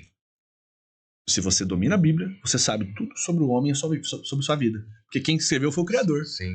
A palavra é dele. Isso já vem passando. Por que você vai negar os sinais? Tá lá. E ele é foda nesse ponto, porque toda vez que eu tenho alguma questão, ou quando a gente tá num momento e... Às vezes, assim, a gente teve depois a quebra de contrato do Mika, Mel, que Diogo, né, o Fabrício ficou conosco, mas teve esse momento, foi um momento na época muito conturbado. Uma série de questões de bastidores, mas... Quebra de contrato sempre vai ser conturbado, né? E na época era galinha de ovos, né, de ouro. Ainda é, pô. O Mika é um cara pica, né? E aí pro Vitor foi um baque na época ter perdido o Mika, mas eu fiquei muito triste porque a gente tava perdendo uma oportunidade, a gente tava começando a ter... Eu falo a gente, visibilidade, né? A gente tava começando a ter visibilidade. Eu acho que você também, que você faz parte da empresa. Tô desde os zero, zero, né? Cara. Mas eu olhei no Vitor assim, cara, e eu queria ver a postura dele, como que ele ia lidar com aquela perda, né? Cara, ele tava numa serenidade e ele meteu alguma passagem bíblica no dia, assim. Eu tava muito apavorado, mas eu não demonstrava também. E ele, sereno, falou, não, isso aqui falou uma passagem, e ele vive conforme. E eu vejo que sempre tem uma turbulência, e sempre tem, ele passa, cara, assim, ó, muito religioso, sabe? Muita fé, tipo assim. Sim, não sou eu já tá garantido, exato. Tá exatamente. Você falou um negócio que é verdade. Não tá no nosso controle, cara. Eu faço a minha parte. A gente sofre por causa disso aí, de achar que dá pra controlar tudo, centralizar tudo, fazer tudo. Aí você fica depois tenso, sofrendo com uma situação que não tá na sua mão. E uma segunda passagem que eu achei foda, assim, que eu falei, cara, é isso. Eu também, eu aprendo muito nesses meios, né, que eu vou, graças a Deus, eu tenho essas oportunidades, então eu sugo sempre coisa que eu posso. Você fica absorvendo. Eu vou vendo como é que o cara vive. Observando e absorvendo. O cara come, como é que o cara vê se esse cara é hipócrita, se ele trata bem as pessoas, se não trata, você vê quem que é de verdade. Você senta na padaria e fica observando os caras tomar café? O que os caras comem. Os caras malucos. Verdade, pô. Já viu o italiano tomar café? A gente só faz isso. Pega a colher, puxa o café lá de baixo. Qualquer coisinha diferente. Passa a colher do lado. Isso é da gente. A gente observar. E aí a gente tava na Austrália, cara. E o bicho pegando 13 horas pra frente, então você tá um dia na frente, né? Aqui ela é noite, aqui é dia e vice-versa. E eu preocupado, e foi na época que a gente tava no pau torando da quebra de contrato. Foi exatamente na época. Chegaram a executar o contrato ou não? Não. O Vitor não quis e, enfim, encerramos e seguiu a vida. Ele falou assim, eu tava apavorado com as coisas do escritório, problema em casa, uma série de coisas, e ele também, bicho pegando lá nos Estados Unidos. Aí a gente ia dormir, na hora que a gente ia dormir, o dia tinha acabado de raiar aqui, então os problemas estavam aparecendo. Aí o Vitor olhou pra mim e falou assim, cara, eu vou rezar aqui agora, pedir a Deus pra eu dormir bem, e todo problema que tiver acontecendo lá, Deus cuida, eu não tenho o que fazer. Tô aqui do outro lado do mundo. Não tem o que fazer. Então eu vou entregar na mão de Deus, amanhã hora que eu acordar, é noite lá, eu vejo o que aconteceu e o que eu puder fazer, eu vou fazer. Faço mesmo. Eu olhei aquilo lá, foi de uma serenidade tão grande. Cara, ele falou... Verdade, isso aqui, o que tava pra você resolver? O que eu ia fazer lá na Austrália? E se eu tivesse do lado do problema aqui no Brasil, eu ia resolver o quê? Sofrer adiantado, sofrer antes de acontecer, sofrer antes de ter noção, o senso do que... E aí você olha assim, é uma mistura de resiliência com cabeça forte que o jiu-jitsu deu pro cara, um tanto de religião, aí você começa a aprender. Olha o que a resiliência trouxe pra ele. Ele perdeu 2 atletas vezes 50. Se ele tivesse desistido ali no começo... Falei disso esses dias pra ele. Sim, ou ficado chateado de que, cara, fiz de tudo, os caras me viraram. E até a sua parte contratual vai evoluindo. Peraí, vamos por isso agora, vamos por isso, vamos por aquilo. Que vai evoluindo, né? O meu contrato hoje já deve ter sofrido umas 10 alterações de quando a gente começou. Porque eu fui vendo os problemas acontecer e eu começo a me precaver. Então é uma constante mudança, né? É igual o nosso jiu-jitsu. Se você não evolui suas posições, você tem a base. Mas se você não evolui um detalhe outro, uma defesa ou outra, você não vai. Trás, cara não vai te pegar. A guarda que o Full faz hoje de gancho é a mesma, só que com 200 milhões de detalhes intrínsecos ali que ninguém vê. Já não dá mais ele agregou juros compostos ao longo do tempo. Ela foi melhorando conforme a gente foi melhorando tecnicamente, né, cara? Você vai evoluindo isso aí. Se você olha o jiu-jitsu e traz pra vida, você tem 1 milhão de aplicações. E o direito criminal abandonou? Ou não, continua? O chefe do escritório, direito criminal e digital. O direito criminal, do ponto de vista de faturamento do escritório, é o nosso carro-chefe. Do ponto de vista número de clientes e volume de clientes, é o direito digital. E aí a gente tem alguns clientes famosos no escritório. Tudo indicação, né? Um vai chamando o outro, boca a boca e tal. E muita gente olha assim e fala, nossa, cara, como é que é advogar pro Zezé de Camargo, por exemplo? Sinceramente, é um ser humano, gente boa pra caralho. 10, o cara nota 1 milhão. Mas... quem eu tinha de admiração, que eu olhava e falava assim, uau, são os caras que eu convivo no jiu-jitsu. Que eu já vi que é gente como a gente. Então hoje qualquer pessoa, famoso ou não, eu trato igual. Então isso aí também, até nisso, a luta me deu essa serenidade, porque tem gente que emociona, né? Na hora que você vê o cara famosão ali, por exemplo, Cyborg, você viu lá. Puto Cyborg e tal, nós estamos no interior, que de repente o cara que luta tudo no mundo. Mandando um áudio pra você. Eu também ia ficar louco, mas aí você conhece o cara. E aí tem um outro fenômeno, que é o seguinte. Tem uma frase, né? Não é bem assim, mas é basicamente assim. Você quer se decepcionar com um ídolo? Ídolo, na verdade, é Deus, né? Mas você quer se decepcionar com alguém que você gosta? Conheça ele. Você vai se decepcionar. Eu tenho alguns caras que eu achava que era foda e não são. E tem cara que, quando eu conheci, eu falei... cara, que cara foda. O Cyborg é um deles. O Cyborg é um dos caras mais legais que eu já conheci na minha vida. De coração puro. Ele é uma criança daquele tamanho. É um cara do coração puro. Faz o que precisar pra você. Se eu te conectar com ele agora, ele vai te lembrar de você pra sempre. Tudo que ele for fazer, ele vai querer te agregar. Ele liga pra você pra trocar ideia. Eu falei, Fulvio, como é que estão as coisas? Você fala, cara, ele precisa de alguma coisa. Por isso que ele tá me ligando. Não, ele ligou pra saber de você.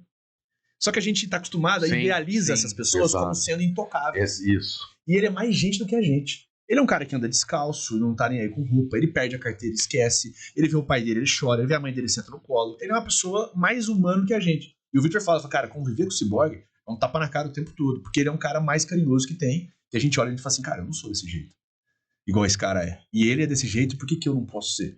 Então você vai aprendendo, ao passo que tem uns caras que são chatos, uns caras que são metidos, uns caras que... Você vai vendo, ó, esse cara aqui, o que ele faz eu não acho legal, eu não vou fazer igual. Esse aqui eu quero fazer igual, porque ele faz assim, sensado. Então são exemplos, né? E o que o João Paulo se tornou, acompanhando esses exemplos aí, ao longo dessa jornada dos 16 anos até hoje? Tá foda de pergunta. Vencedor, cara. Cara. Porque, cara, todos nós, cara, não é? Você chegava... Deixar meu mestre responder.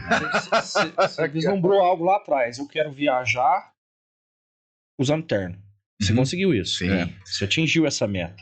Hugo, hoje eu olho pra minhas coisas do dia a dia, tem dia que eu olho assim, meu celular tá aqui, ele tá pra baixo. Eu não gosto nem de ficar olhando notificação, porque na hora que eu abrir meu celular ali, o pau vai estar torando. E aí começo a ficar até ansioso. Aí tem dia que eu abro meu celular, tem 1 milhão de mensagens pra ler, aí eu fico puto. Aí de repente eu já puxo meu orelha e falo assim, cara, eu já pedi isso na minha vida. Chegou. Eu já pedi trabalho, eu já pedi pra viajar. Esse mês eu viajei, Florianópolis, Itajaí, Presidente Prudente, São José do Rio Preto, vim pra cá, volto pra São Paulo, depois eu vou pra Foz do Iguaçu, todo esse mês, 6 viagens. Olha, cara. Todo esse mês. Eu pedi isso aí, cara. Exato. Por que eu vou reclamar? Não. Então, assim, no geral, eu sempre fui muito eu nunca me contentei onde eu tava, sempre fui muito grato com tudo que eu tenho, e eu sei exatamente de onde eu saí, eu nunca esqueço. O Fulvio sabe disso. Sim. Desde que eu moro fora, eu chego em Franca, não raras vezes, o primeiro lugar que eu vou é na academia. Antes da minha mãe. Antes de chegar na casa da minha mãe, eu passo na academia. Foi. Ontem foi assim, ó. Acabou de chegar. Cheguei e fui lá. Ele mandou mensagem semana passada, ó, João Paulo, dia tal, hora tal. Falei, fechou. Eu nunca deixei de voltar pra casa. Nunca vou deixar. Tem gente que eu vejo que evolui e vai se esquecendo do resto. Então eu sempre tento me puxar e me obrigar a fazer um exercício disso, de manter as minhas origens como são, ser feliz com o que eu tenho, mas nunca me contentar. Então eu sempre busco mais e mais e mais. E aí o que eu faço? Tá? É uma frase que todo dia quando eu acordo eu penso, é assim. Eu falo isso pra tudo quanto é canto, cara. Falo pros meus alunos da mentoria de advogado, falo em palestra que eu vou, é assim, ó. Então, o ponto A, eu quero chegar no ponto B, tá certo? Eu troco queda, mas eu preciso melhorar minha baiana. Pra melhorar minha baiana, eu vou pra passar e montar, tá? Então, o A pro B. Então, eu tenho que melhorar minha queda pra montar aqui. O que eu preciso fazer pra sair daqui e chegar aqui? Trocar queda, fazer rei da mesa, drill pros dois lados, enfim. Aí eu faço uma análise crítica. Então, eu estou aqui pra chegar lá, eu preciso disso. Eu nunca passo a mão na minha cabeça. Cara, vai ser foda, vai ter que fazer assim. Eu monto na minha cabeça um roteiro muito foda. E eu falo assim, agora eu vou cumprir. E aí eu cumpro. Então a frase que resume isso daí tudo é fazer o que tem que ser feito. Não interessa o preço, eu pago o preço. Eu quero chegar lá? É ou não é? Exatamente. Se eu não quisesse chegar lá, sou eu que tô botando a minha meta. Sim. Então eu vivo de botar micrometas, curtas, médias e longas, e eu pago o preço. Só que, cara, pagar preço é foda. Porque se eu abrir aqui agora meu bloco de notas pra você, eu tenho exatamente, olha aqui, ó. Meu bloco de notas, ó, 2025, eu tenho tudo. Ferro, preparação física, jiu-jitsu, lutas, conquistar X clientes mensalistas pro escritório, almoçar 24 vezes no ano com algum cliente, prospecto ou parceiro, já fiz 13 de 24, tomar um banho gelado todo dia, o ano todo, tomar sol sempre que possível, acordar e dormir em horários similares, 2 turmas de mentoria, vou abrir a segunda agora, fazer 48 vídeos pro YouTube, ler 6 livros, sendo 2 em inglês, eu vou dando check, publicar 52 posts jurídicos, orar todos os dias, ler a Bíblia e ter dinheiro aplicado X e X em dólar. Tá aqui minha meta. Toda semana eu olho e falo assim, aqui eu derrapei, aqui eu preciso melhorar. Chega no final do ano, meu tesão é dar check.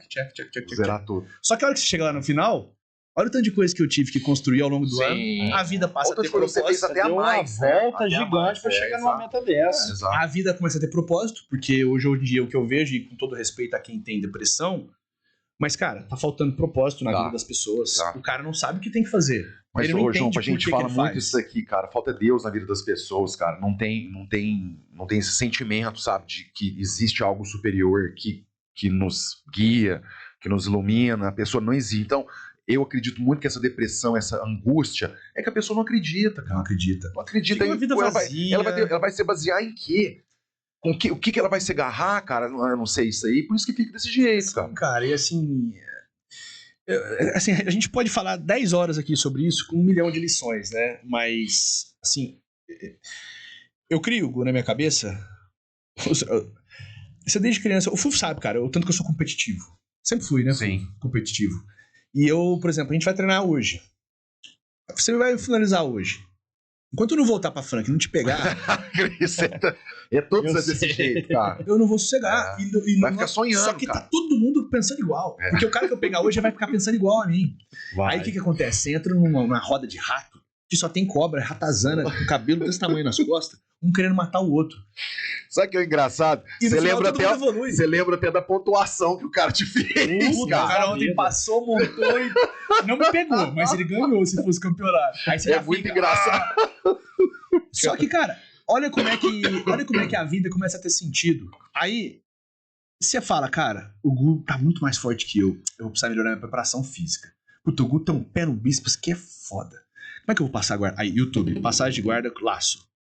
Aí começa a estudar. Aí esse cara me evolui, mas ele só me evoluiu porque eu tive a consciência disso. Ou seja, eu dei propósito na minha vida. Exato. Eu tô dando um exemplo do tatame, mas quando você faz isso fora... Lógico. Conquistar X clientes do escritório. Ah, meu amigo, eu tenho que ir pra rua. Eu tenho que produzir conteúdo. Eu tenho que botar dinheiro pra dentro de casa. Eu tenho responsabilidade, eu tenho conta pra pagar. Eu tenho funcionário que depende de mim. Todo dia, quando vira o mês, eu tô no negativo. Eu tenho que faturar aquilo. E se der R$1 de lucro, 50 centavos meus, 50 centavos do Matheus. É isso. E aí dentro da minha casa eu tenho que pagar a conta. Você tá entendendo? Eu tenho família, eu tenho um monte de coisa.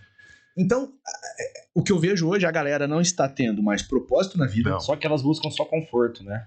Ela quer só aquele conforto. E, cara, o maior crescimento para buscar propósitos é Você tem que passar pelo desconforto. Não você existe Tem que sair da sua zona, tem que sair da sua zona. Não existe, cara. E as pessoas, elas acham que a vida é flores. 95% da vida é pau. Cara, a gente Então, abriu, cara, mas hoje em dia é muito baseado em cima de rede social, Nós cara. E a abrimos- pessoa cria um avatar onde na rede social ela é bem sucedida, bonita, atlético e tal. Às vezes nem vai na academia, mas ela pagou o plano anual lá e tá constando que ela faz academia. Sabe aquela Então é transição? muito em cima disso aí, cara. E as pessoas se baseiam muito em cima disso aí hoje. E por trás, cara, é totalmente diferente. O bastidor é sempre diferente. Sabe aquela transição que você teve lá atrás de ir pra São Paulo? Eu falei, cara, eu vou pra Ribeirão, depois eu posso pra Campinas, posso pra São Paulo, tá. Ribeirão, falei pro Fulvio, não, tal, vai. Vai pra Ribeirão, ali, é maior que Franca, tem mais Sim, oportunidade. Cara, pra caramba, cara. Primeira semana de escritório, bombou. Eu falei, vixe, não vou conseguir voltar pra Franca quinta e sexta, porque aqui tá o negócio, aqui tá o business. Aí na segunda semana já, devagar, já ligou o alerta. Opa, preciso fazer um negócio diferente aqui. Sim. Botou pra baixo, o cara repôs Sim. a meia. Fala, agora tem que passar a meia. Tem. Agora eu vou ter que buscar, tem que fazer algo Tava diferente. bem, mas não tá tão bem assim. Exatamente. Então você vai buscando propósito cada vez mais, você vai aumentar na regra. Exatamente. Já vou É, subir no sarrafo. E sempre com a consciência de que é muito passageiro, cara. Você nunca tá tão fudido que não tem melhor, e você nunca tá tão bom que você não pode cair do cavalo. É. Quando você acha que você tá bom, Sim. Cara, eu tenho esse pensamento sempre na minha cabeça. Quando alguma coisa começa a me aperrear, assim, e tentar tirar meu foco, eu lembro lá atrás do jeito que eu comecei. Aí eu falo, não, cara, eu tô muito melhor. Era muito mais difícil. E vai melhorar mais, porque assim, começou hoje, a melhorar os hoje processos. Né? além de ter passado por tudo isso daí, a gente se capacitou pra chegar, entendeu? De lá pra cá, teve um tempo que você veio melhorando, veio progredindo, tanto na parte financeira, quanto na parte técnica, como no manejo das pessoas. Ficou mais. Antigamente, você tinha uma ideia do que a gente ia dar aula pra criança lá na academia? Sim. Nunca, cara. Hoje a metade dos alunos são crianças. E cada dia que aumenta mais. A procura é assim, ó. É muito grande. Todo dia eu respondo de 2 a 3 pessoas no WhatsApp atrás do jiu-jitsu. Se você fosse pra academia só pra dar aula pra criança, não teria dado certo como deu hoje. Porque quando você vê aquele monte de criança lá, você tem um propósito de fazer os moleques virar homem. Exato. Assim como você fez com a gente. Exato. É isso que eu ia falar agora. Esse é o DNA do Fulvio. Formar homem. Esse é o propósito dele. Você respondeu a pergunta que eu ia fazer pra ele, eu ia mudar agora. Porque o Fulvio, eu já 10 vezes eu cheguei na academia, eu chego pra esse cara, eu sempre chego pra dar uma zoada nele, né? Eu chego escondido lá e ele tá correndo atrás dos moleques, o moleque voando nele. E você vê que ele se emociona de cuidar dos moleques. Sim. E o moleque vai lá e faz uma cartinha lá do colégio Piaget. O Fulvio ele destrói o Fulvio.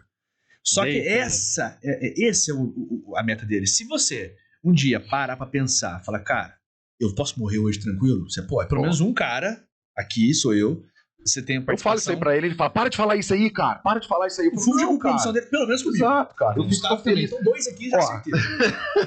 Ontem o Esse é o Diogo, seu propósito. Ontem o Diogo falou assim pra mim, Fulvio, cara, a hora que você dá a dura nos moleques aqui, eu vejo você tá com essa cara de bravo, mas a hora que você vira, cara, você já começa a rir, cara, e fala, é isso aí que cativa a molecada, cara. E os moleques saem rindo depois, que eu dei uma dura, ele me olha e fala, Milongueiro, volta aqui, tenta me enganar não, cara, ele sai correndo e rindo. Seus alunos, que era faixa branca, que pegou a faixa preta lá atrás, e a gente tá aqui, sim, cara. o que você acha da evolução que eles tiveram? Isso aí pra você é pesado, Nossa, hein, cara. Você tá, assim, eu já comentei isso com vocês. Eu gosto de lembrar sempre daquelas passagens que eu tinha de quando era criança, de querer ser alguma coisa. Tipo, igual o João falou, quero ser médico, quero ser isso, cara. E na minha vida, cara, eu nunca imaginei chegar ser aluno, professor, ensinar alguma coisa, essa ideia. ensinar alguma coisa pra alguém, cara, não sei nem pra mim, cara. Como é que eu vou passar isso aí pra molecada, ou pros alunos e tal? Aí, às vezes, eu tô dando aula lá, cara, alguém fala assim pra mim, Fulvio, cara, é uns detalhezinhos, como é que você consegue, cara? Precisa ajudar mais a gente aqui, cara. Tem que passar mais, você já sabe. E eu falo, cara, não entra na minha cabeça ainda, sabe? Porque pra mim era inimaginável, cara. Nunca chegar nesse ponto. De fazer essa diferença na vida das pessoas. Não imaginava isso aí. Não era uma coisa que eu cresci pedindo, sabe? Quero ser professor, não. Mas é a hora que você vê o resultado, o negócio te dá tesão. Você né? tá louco. Agora, João. Principalmente pelas crianças. Principalmente por aqueles que eu vi que transformou. Porque, assim, mais do que... A gente já veio com uma certa garra e uma vontade de vencer. A gente já nasceu dessa forma. A molecada hoje não tem isso aí. Então, o trabalho hoje é muito mais difícil do que foi feito antes, cara. Eu tenho que transformar os meninos do zero. Às vezes, cara, eu falo alguma coisa e depois eu fico no remorso, falo, nossa, será que eu peguei pesado demais, Eu cara? nunca falei isso aqui pra ele, vou falar agora que você tá aqui. Você não tem que transformar mais meninos agora. Agora você vai ter que transformar os professores para transformar os meninos. Sim, exato. Você tem que ser transição, porque de professor.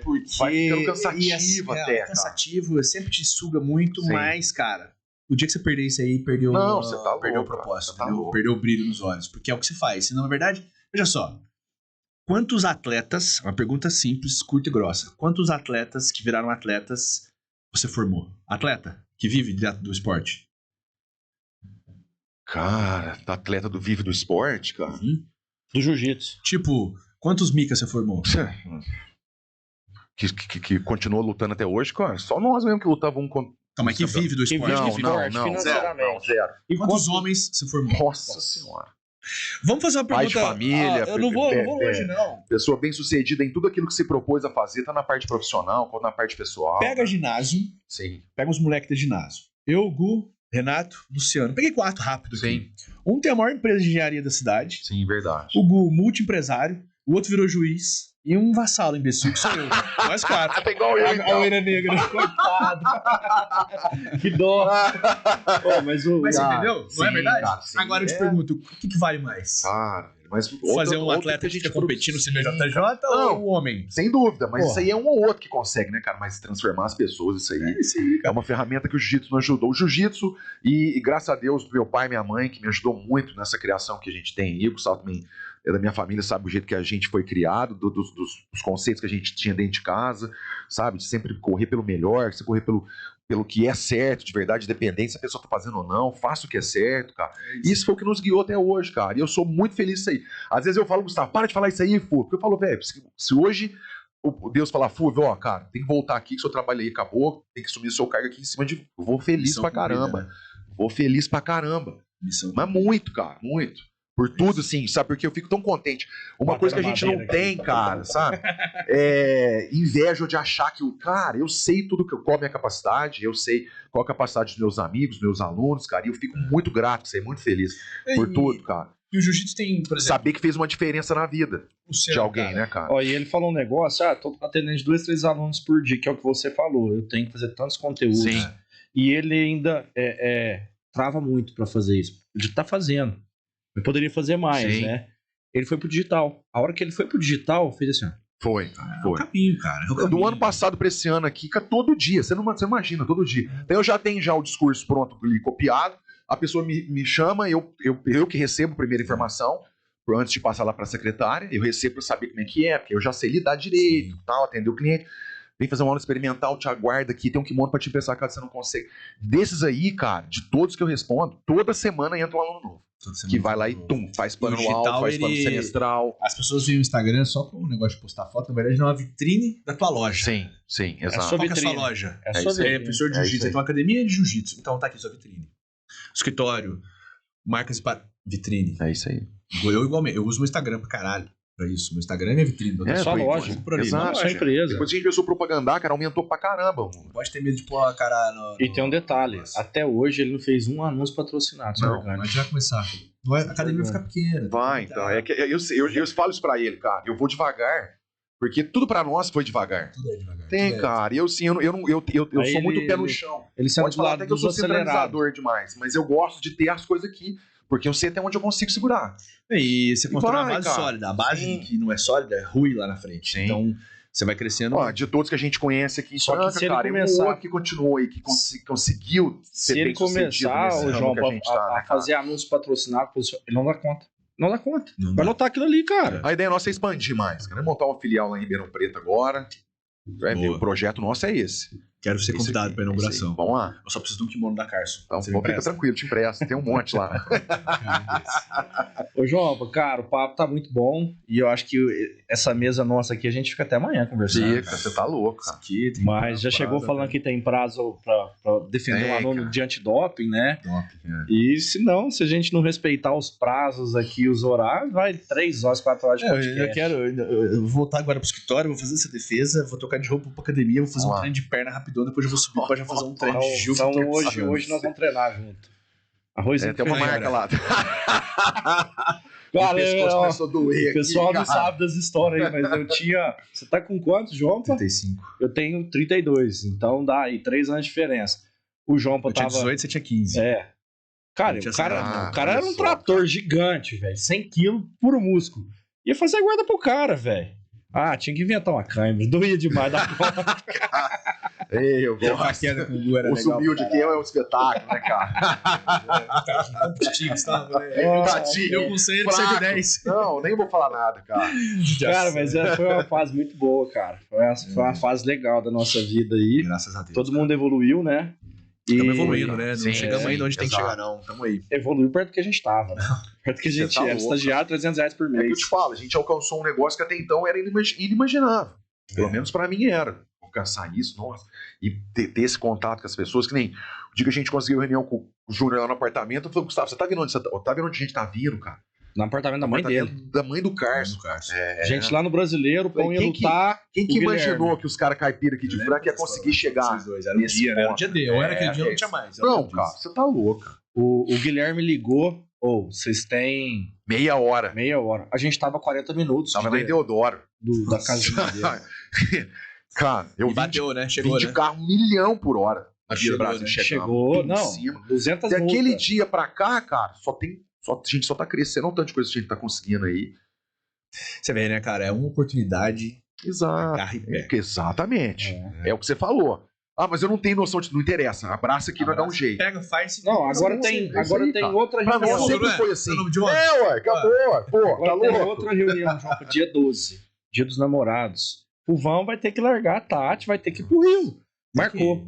Ó, Compromisso. Dia 12, vocês têm que estar no Rio.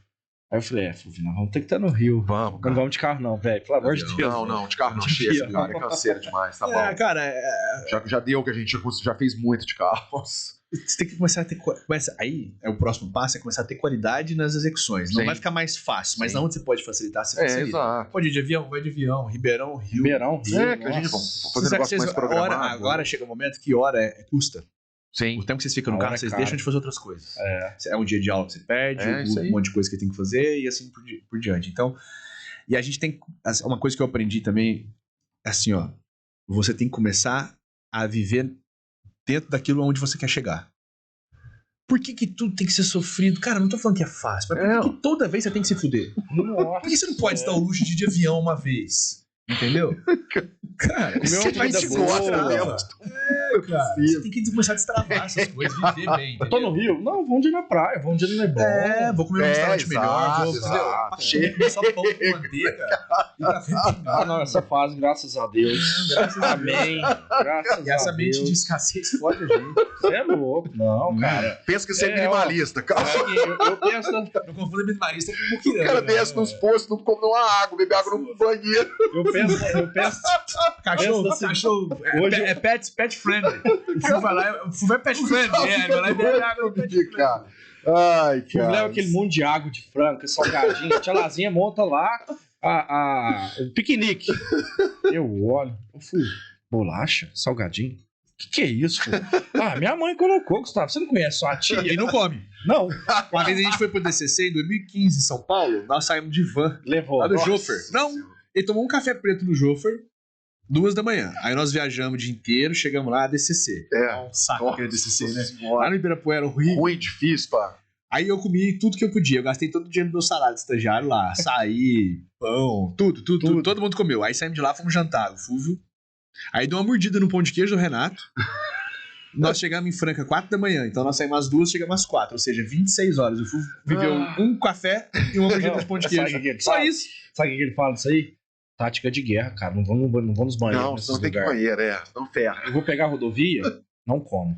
O hora Fulvio que ele eu sempre chegar- pensa assim. Quando eu chegava na academia, aliás, eu tenho lesão até hoje por causa disso. Eu tenho cervical, o braço formigando, tenho dor na lombar. Por quê? Eu chegava no treino, o Fulvio falava assim: aquecer pra quê?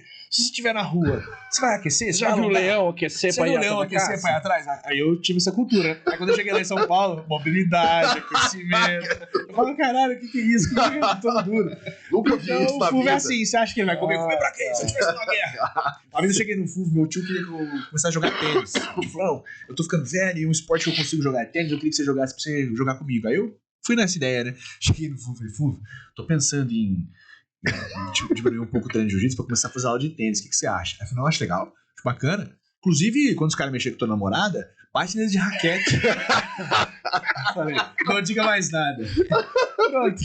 Aí até hoje, cara, quando alguém fala, nós estamos pensando em detrimento dele, eu conto essa história. Isso, dá uma raquetada nele. Ai, cara. Ô, João, e o que te motiva a treinar até hoje? Porque é pesado, cara. Muito. Não é pra qualquer um. Gu, esse ano eu faço 17 anos que eu treino jiu-jitsu. Cara, eu sempre fui muito fominha em treinar. Sabe disso? Eu nunca fui de faltar. E lá em São Paulo eu treino todo dia. Eu treinava, né? De domingo a domingo. Só não ia quarta, que era meu rodízio na época. E, cara, aí eu peguei a faixa preta e eu fui lutar o PAN. Eu entrei numa queda de um cara e bati no meu pescoço. Ele deu um sprawl na minha nuca, assim, e minha vértebra, minha C5 engoliu. Meu braço desligou, começou a formigar. Um ano depois, tava lavando louça, caiu uma coisa. Meu dedo começou a retorcer assim e meu lado direito morreu por um período. Em janeiro do ano retrasado, eu fui fazer um teste de força. Eu fazia supino com 7 quilos do lado direito só. Ao halter de 7 quilos ainda assim dava cãibra. Lá pra quarta, quinta repetição dava cãibra. Tava nesse estado.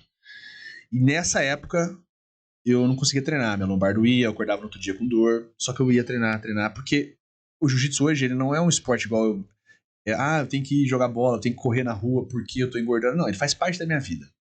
Eu trabalho e treino jiu-jitsu. São duas coisas que eu obrigatoriamente tenho que fazer.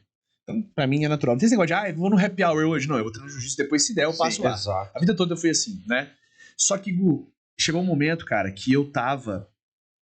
A dor que eu tinha no dia seguinte não compensava o prazer que eu tinha de treinar jiu-jitsu. E eu cheguei a falar pro fundo, falei, cara, eu acho que eu não consigo mais treinar, não consigo. Só que algo dentro de mim falava, bicho, você precisa...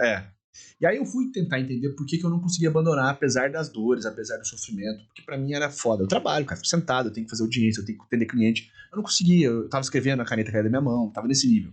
E treinando. E todo mundo em volta, aí é a hora que você tem que ter a cabeça forte, é o capetinho e o anjinho. É muito mais fácil quem tá à sua volta mandar você parar de treinar. Lógico que você não vive disso, para com isso. Exato. Essa sua orelha estourada, isso não sei o que, você vai ficar até quando? Você já tá velho, você tem... Cara, aí você começa a dar ouvido pra aquilo, você fala, cara, eu vou parar. E aí eu fui entender por que eu não queria parar. Porque o jiu-jitsu hoje ele faz parte da minha identidade. É igual mudar meu nome. Eu chamo João, não chamo Ian. Eu chamo Patrick. Entendeu? Eu chamo João. Se trocar meu nome, cara, não, peraí, minha identidade é essa. O jiu-jitsu faz parte da minha vida. Se você tirar o jiu-jitsu de mim, você me castrou. Então respondendo muito objetivamente, faz parte da minha vida. Eu não consigo viver sem. Não é academia, não é pilates, não vai ser igual antigamente, aquela competição. Sim. Tá. Mas aí eu aprendi um detalhe. Eu não treino mais como antes, eu treino inteligente. Eu saio no pau uma vez na semana. O resto eu treino com o cara que eu quero. Movimento, cabeça. Bato aqui, ó, numa boa. Antigamente o cara engatava e falava, vai ter que apagar, que eu não vou bater, vai ter que quebrar, eu vou sair, vou enfiar porrada nele depois. Eu tinha essa cultura. Eu ia pra matar, todo dia, full power. Depois que a gente pega a preta, a gente amadurece. Aí você pega a preta, os caras botam um alvo nas tuas costas, você vê que todo mundo quer te bater, aí você tem que sustentar a tua faixa preta, aí vem o ego. Você fala, eu não posso perder pra esse cara. Aí um belo dia você fala assim, mas quando eu era colorido eu bati em preto e o cara continua preta dura até hoje, por que eu sou diferente dele? Aí você começa a aceitar, a apanhar dos caras, sim, e evoluir e ver que faz parte. Cara. Aí o dia que você percebe que os coloridos te batendo é um sinal que a safra vem forte, e que você vai evoluir junto, você deixa o ego de lado. De verdade, né? Porque é muito fácil você falar. O fluxo, cara. Muito fácil. Os negros que usam camisa. Tatame, o lugar onde você deixa o ego de fora. Mentira. Todo mundo tem ego. Mas quando você realmente tem a consciência, cara, se pegar, pegou, foda-se, só que eu vou treinar duro e vou fazer o que eu posso fazer, aí começa a melhorar a consciência. Então, eu tive que dar aí de 1 ano e meio pra cá, eu mudei minha mentalidade. Então, hoje eu consigo treinar com limites. Frequentemente, o meu professor, ele fala assim, vai embora. Hoje deu. Você tá bem? Tem dia que ele chega e fala assim, você tá bem? Eu falo, cara, agora eu aqueci, agora eu tô bom. Eu falo assim, então vai embora que agora é a hora que você vai machucar, porque é a hora que eu fico louco, eu fico cego. Aí eu saio na porrada, quem tiver que sair. Aí eu me machuco. Então hoje agora eu tenho consciência e eu consigo treinar. E um segundo time que eu tive também foi quando eu comecei a querer desanimar do jiu-jitsu. Eu não aceitava não querer treinar mais. Eu mudei o estímulo, fui treinar sem kimono. Sim. Aí eu deixei o pano de lado, comecei a treinar sem kimono. Fiquei 1 ano só no gi. E hoje eu faço os dois. Eu treino metade da minha semana sem kimono. Agora eu vou ter treinado de pano de novo. Até falei com o Kodai esses dias. Falei, mestre, tô de volta pro kimono. Tô animado. Semana que vem ele tá aí. Vamos dar um treino. Mas... é isso, Gu. Eu não aceito não treinar. Não existe pra mim É isso daí. terapêutico, né? Faz parte da minha vida, é minha identidade. Então por isso que eu não paro. E nunca Cara, vou parar. não tem. É tipo assim, a hora que a gente muda, você procura um lugar. A hora que você tá viajando, você procura um lugar pra treinar. Sempre. Os caras, tem um bar tal. Cara, mas eu vou treinar primeiro. Sempre. Quero conhecer essa academia aqui. E existe um negócio assim, quando eu peguei minha faixa preta, a nossa cerimônia de faixa preta lá, ela é igual a maçonaria. Não se fala o que aconteceu lá dentro. Existe um mito no dia que você pega a faixa preta. A gente pega a faixa preta no domingo, que você recebe ela. No sábado tem um exame, da marrom pra preta que você tem que fazer. E na sexta é a cerimônia fechada, portas fechadas só com faixa preta. Autora. A verdade é essa. É uma manhã, o bicho pega e tem uma conversa muito séria com o Roberto e tem portas fechadas. Resumidamente, eu peguei faixa preta do Roberto, né? Ele, quem me deu a faixa preta. Eu e mais 3 caras. Desses 3 caras, nós somos 4, uma turma de 4 caras que pegaram a faixa preta dele, nós somos irmãos. Essa é uma conversa interna que tem lá. Eu tenho 3 caras que pegou a faixa preta comigo e nós somos como se fosse irmão. Mas vale mais do que sangue. Essa é a conversa que a gente teve lá no dia. Segunda coisa que o Roberto fala, que podemos falar abertamente aqui. Ele fala assim, Roberto é 6º grau, né?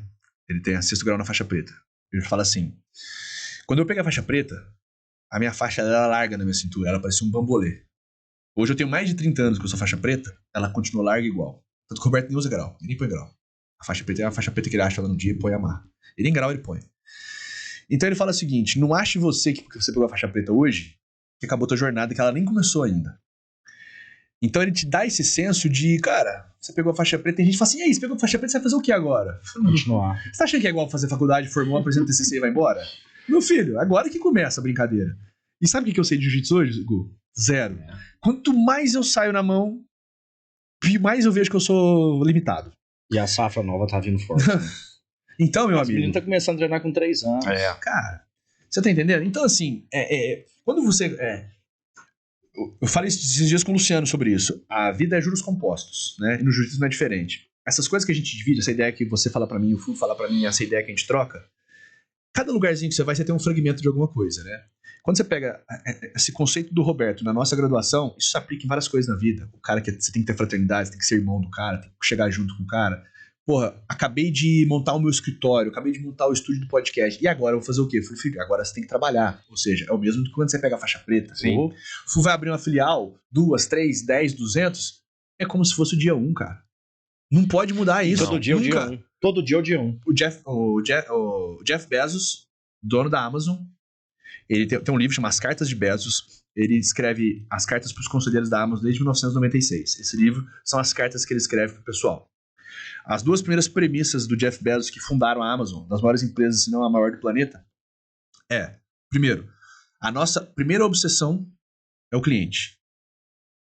2, todo dia é o dia 1. Quando você monta academia, você tá com puta de um tesão. Chega o aluno, você atende, sorrisão na cara, vem cá, matrícula, bota a recepcionista pra receber e tal, não sei o quê. 1 ano depois, 10 anos depois, 20 anos fazendo a mesma coisa. É dia 1? Nunca é. Então, tem que volta voltar atrás. Todo dia na faixa preta é dia 1. Se você achar que você tá bonzão, que é dia 100, você se fudeu. Tomou. Então, conceitos, né? Juros compostos. Sim. Você vai ouvindo e aí você consegue jogar tudo pra dentro do tatame e do tatame pra fora. Absurdo. É um ciclo que se retroalimenta. A vida ela imita o tatame e vice-versa. Então, quem não tem a consciência de enxergar isso abertamente, vive vazio. Quem vê isso daí, tem consciência do que tá fazendo, dá sentido pra vida. Legal. Fulvinho, faça suas considerações. Pô, agradecer o Jompa pelas histórias aí, cara. A gente muito feliz por todas as suas conquistas aí, porque são nossas conquistas também, né, cara? Eu me sinto assim, por ter de alguma forma feito parte e de alguma maneira poder estar ajudando. O fato gerador aí. Sim, cara. Era assim, foi o que a gente sempre falou. Todos nós crescemos juntos ali, né, cara? Era uma aposta que a gente tinha. O Fulvio até chora nessa passagem. Mas é verdade, cara. Eu fico muito feliz. Isso aí, eu fico contente mesmo, cara. E agradecer o pessoal aí. Aguardem-nos, novidades aí virão, viu, né, Gustavo? É isso aí, sempre. É isso todo aí. dia é dia 1 e todo dia a gente tem que inovar. É isso aí. Boa, João. Todo dia. E, João, obrigado. Eu que agradeço. Faça as suas considerações. Deixa aí uma mensagem motivacional pro pessoal. Sim. Treine jiu-jitsu. E, cara, seus últimos minutos aí. Cara, no seu último minuto de vida, o que você falaria? Algo que eu falo pra mim todo dia. Fazer o que tem que ser feito. É isso aí. Simples assim. Faça o que tem que ser feito. Viver é fácil, pô. Bota a consciência, bota o que você precisa fazer pra chegar onde você quer chegar e faça. Bota uma meta, um propósito, vai.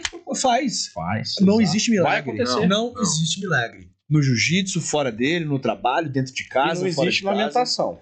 Não existe isso aí, esquece. Isso aí é balela. Eu gosto da regra da Abel Ferreira. 24 horas pra festejar, 24 horas pra sofrer. Outro dia você tem que trabalhar do mesmo jeito. Se você ganhou, se você perdeu. Exato. Nem sempre... você não é todas aquelas críticas que fizeram e nem tão bom quanto dizem que você é. E ó, vou te falar uma coisa. Cara, eu tô certo, cara. Morno. Sempre morno. Andar no morno. Nós queremos gravar um podcast lá em São Paulo, né, Fulvio? João Paulo, Victor Dória. É isso aí. Porra, esse aí pra mim é o convidado número 1 que vocês têm que ter, cara. É isso aí. Victor é brabo. João Paulo e Victor Dória. Então você pode pôr uma data que a gente sobe, aluga uma sala lá e fechar pra cima. Próxima vinda dele. E obrigado, cara. É um privilégio nosso. Não, todo meu, cara. Conhecer essa... Todo mundo vindo aqui, eu não. Conhecer essa origem, conhecer essa evolução. Obrigado. É o que você tem que ser feito. É isso aí, João. É o que tem que ser feito, cara. Obrigado, meus amigos, pelo convite. Obrigado por estar. Tamo junto nessa jornada. É isso mesmo. Valeu, galera. Valeu, pessoal. Um abraço. Valeu. Valeu.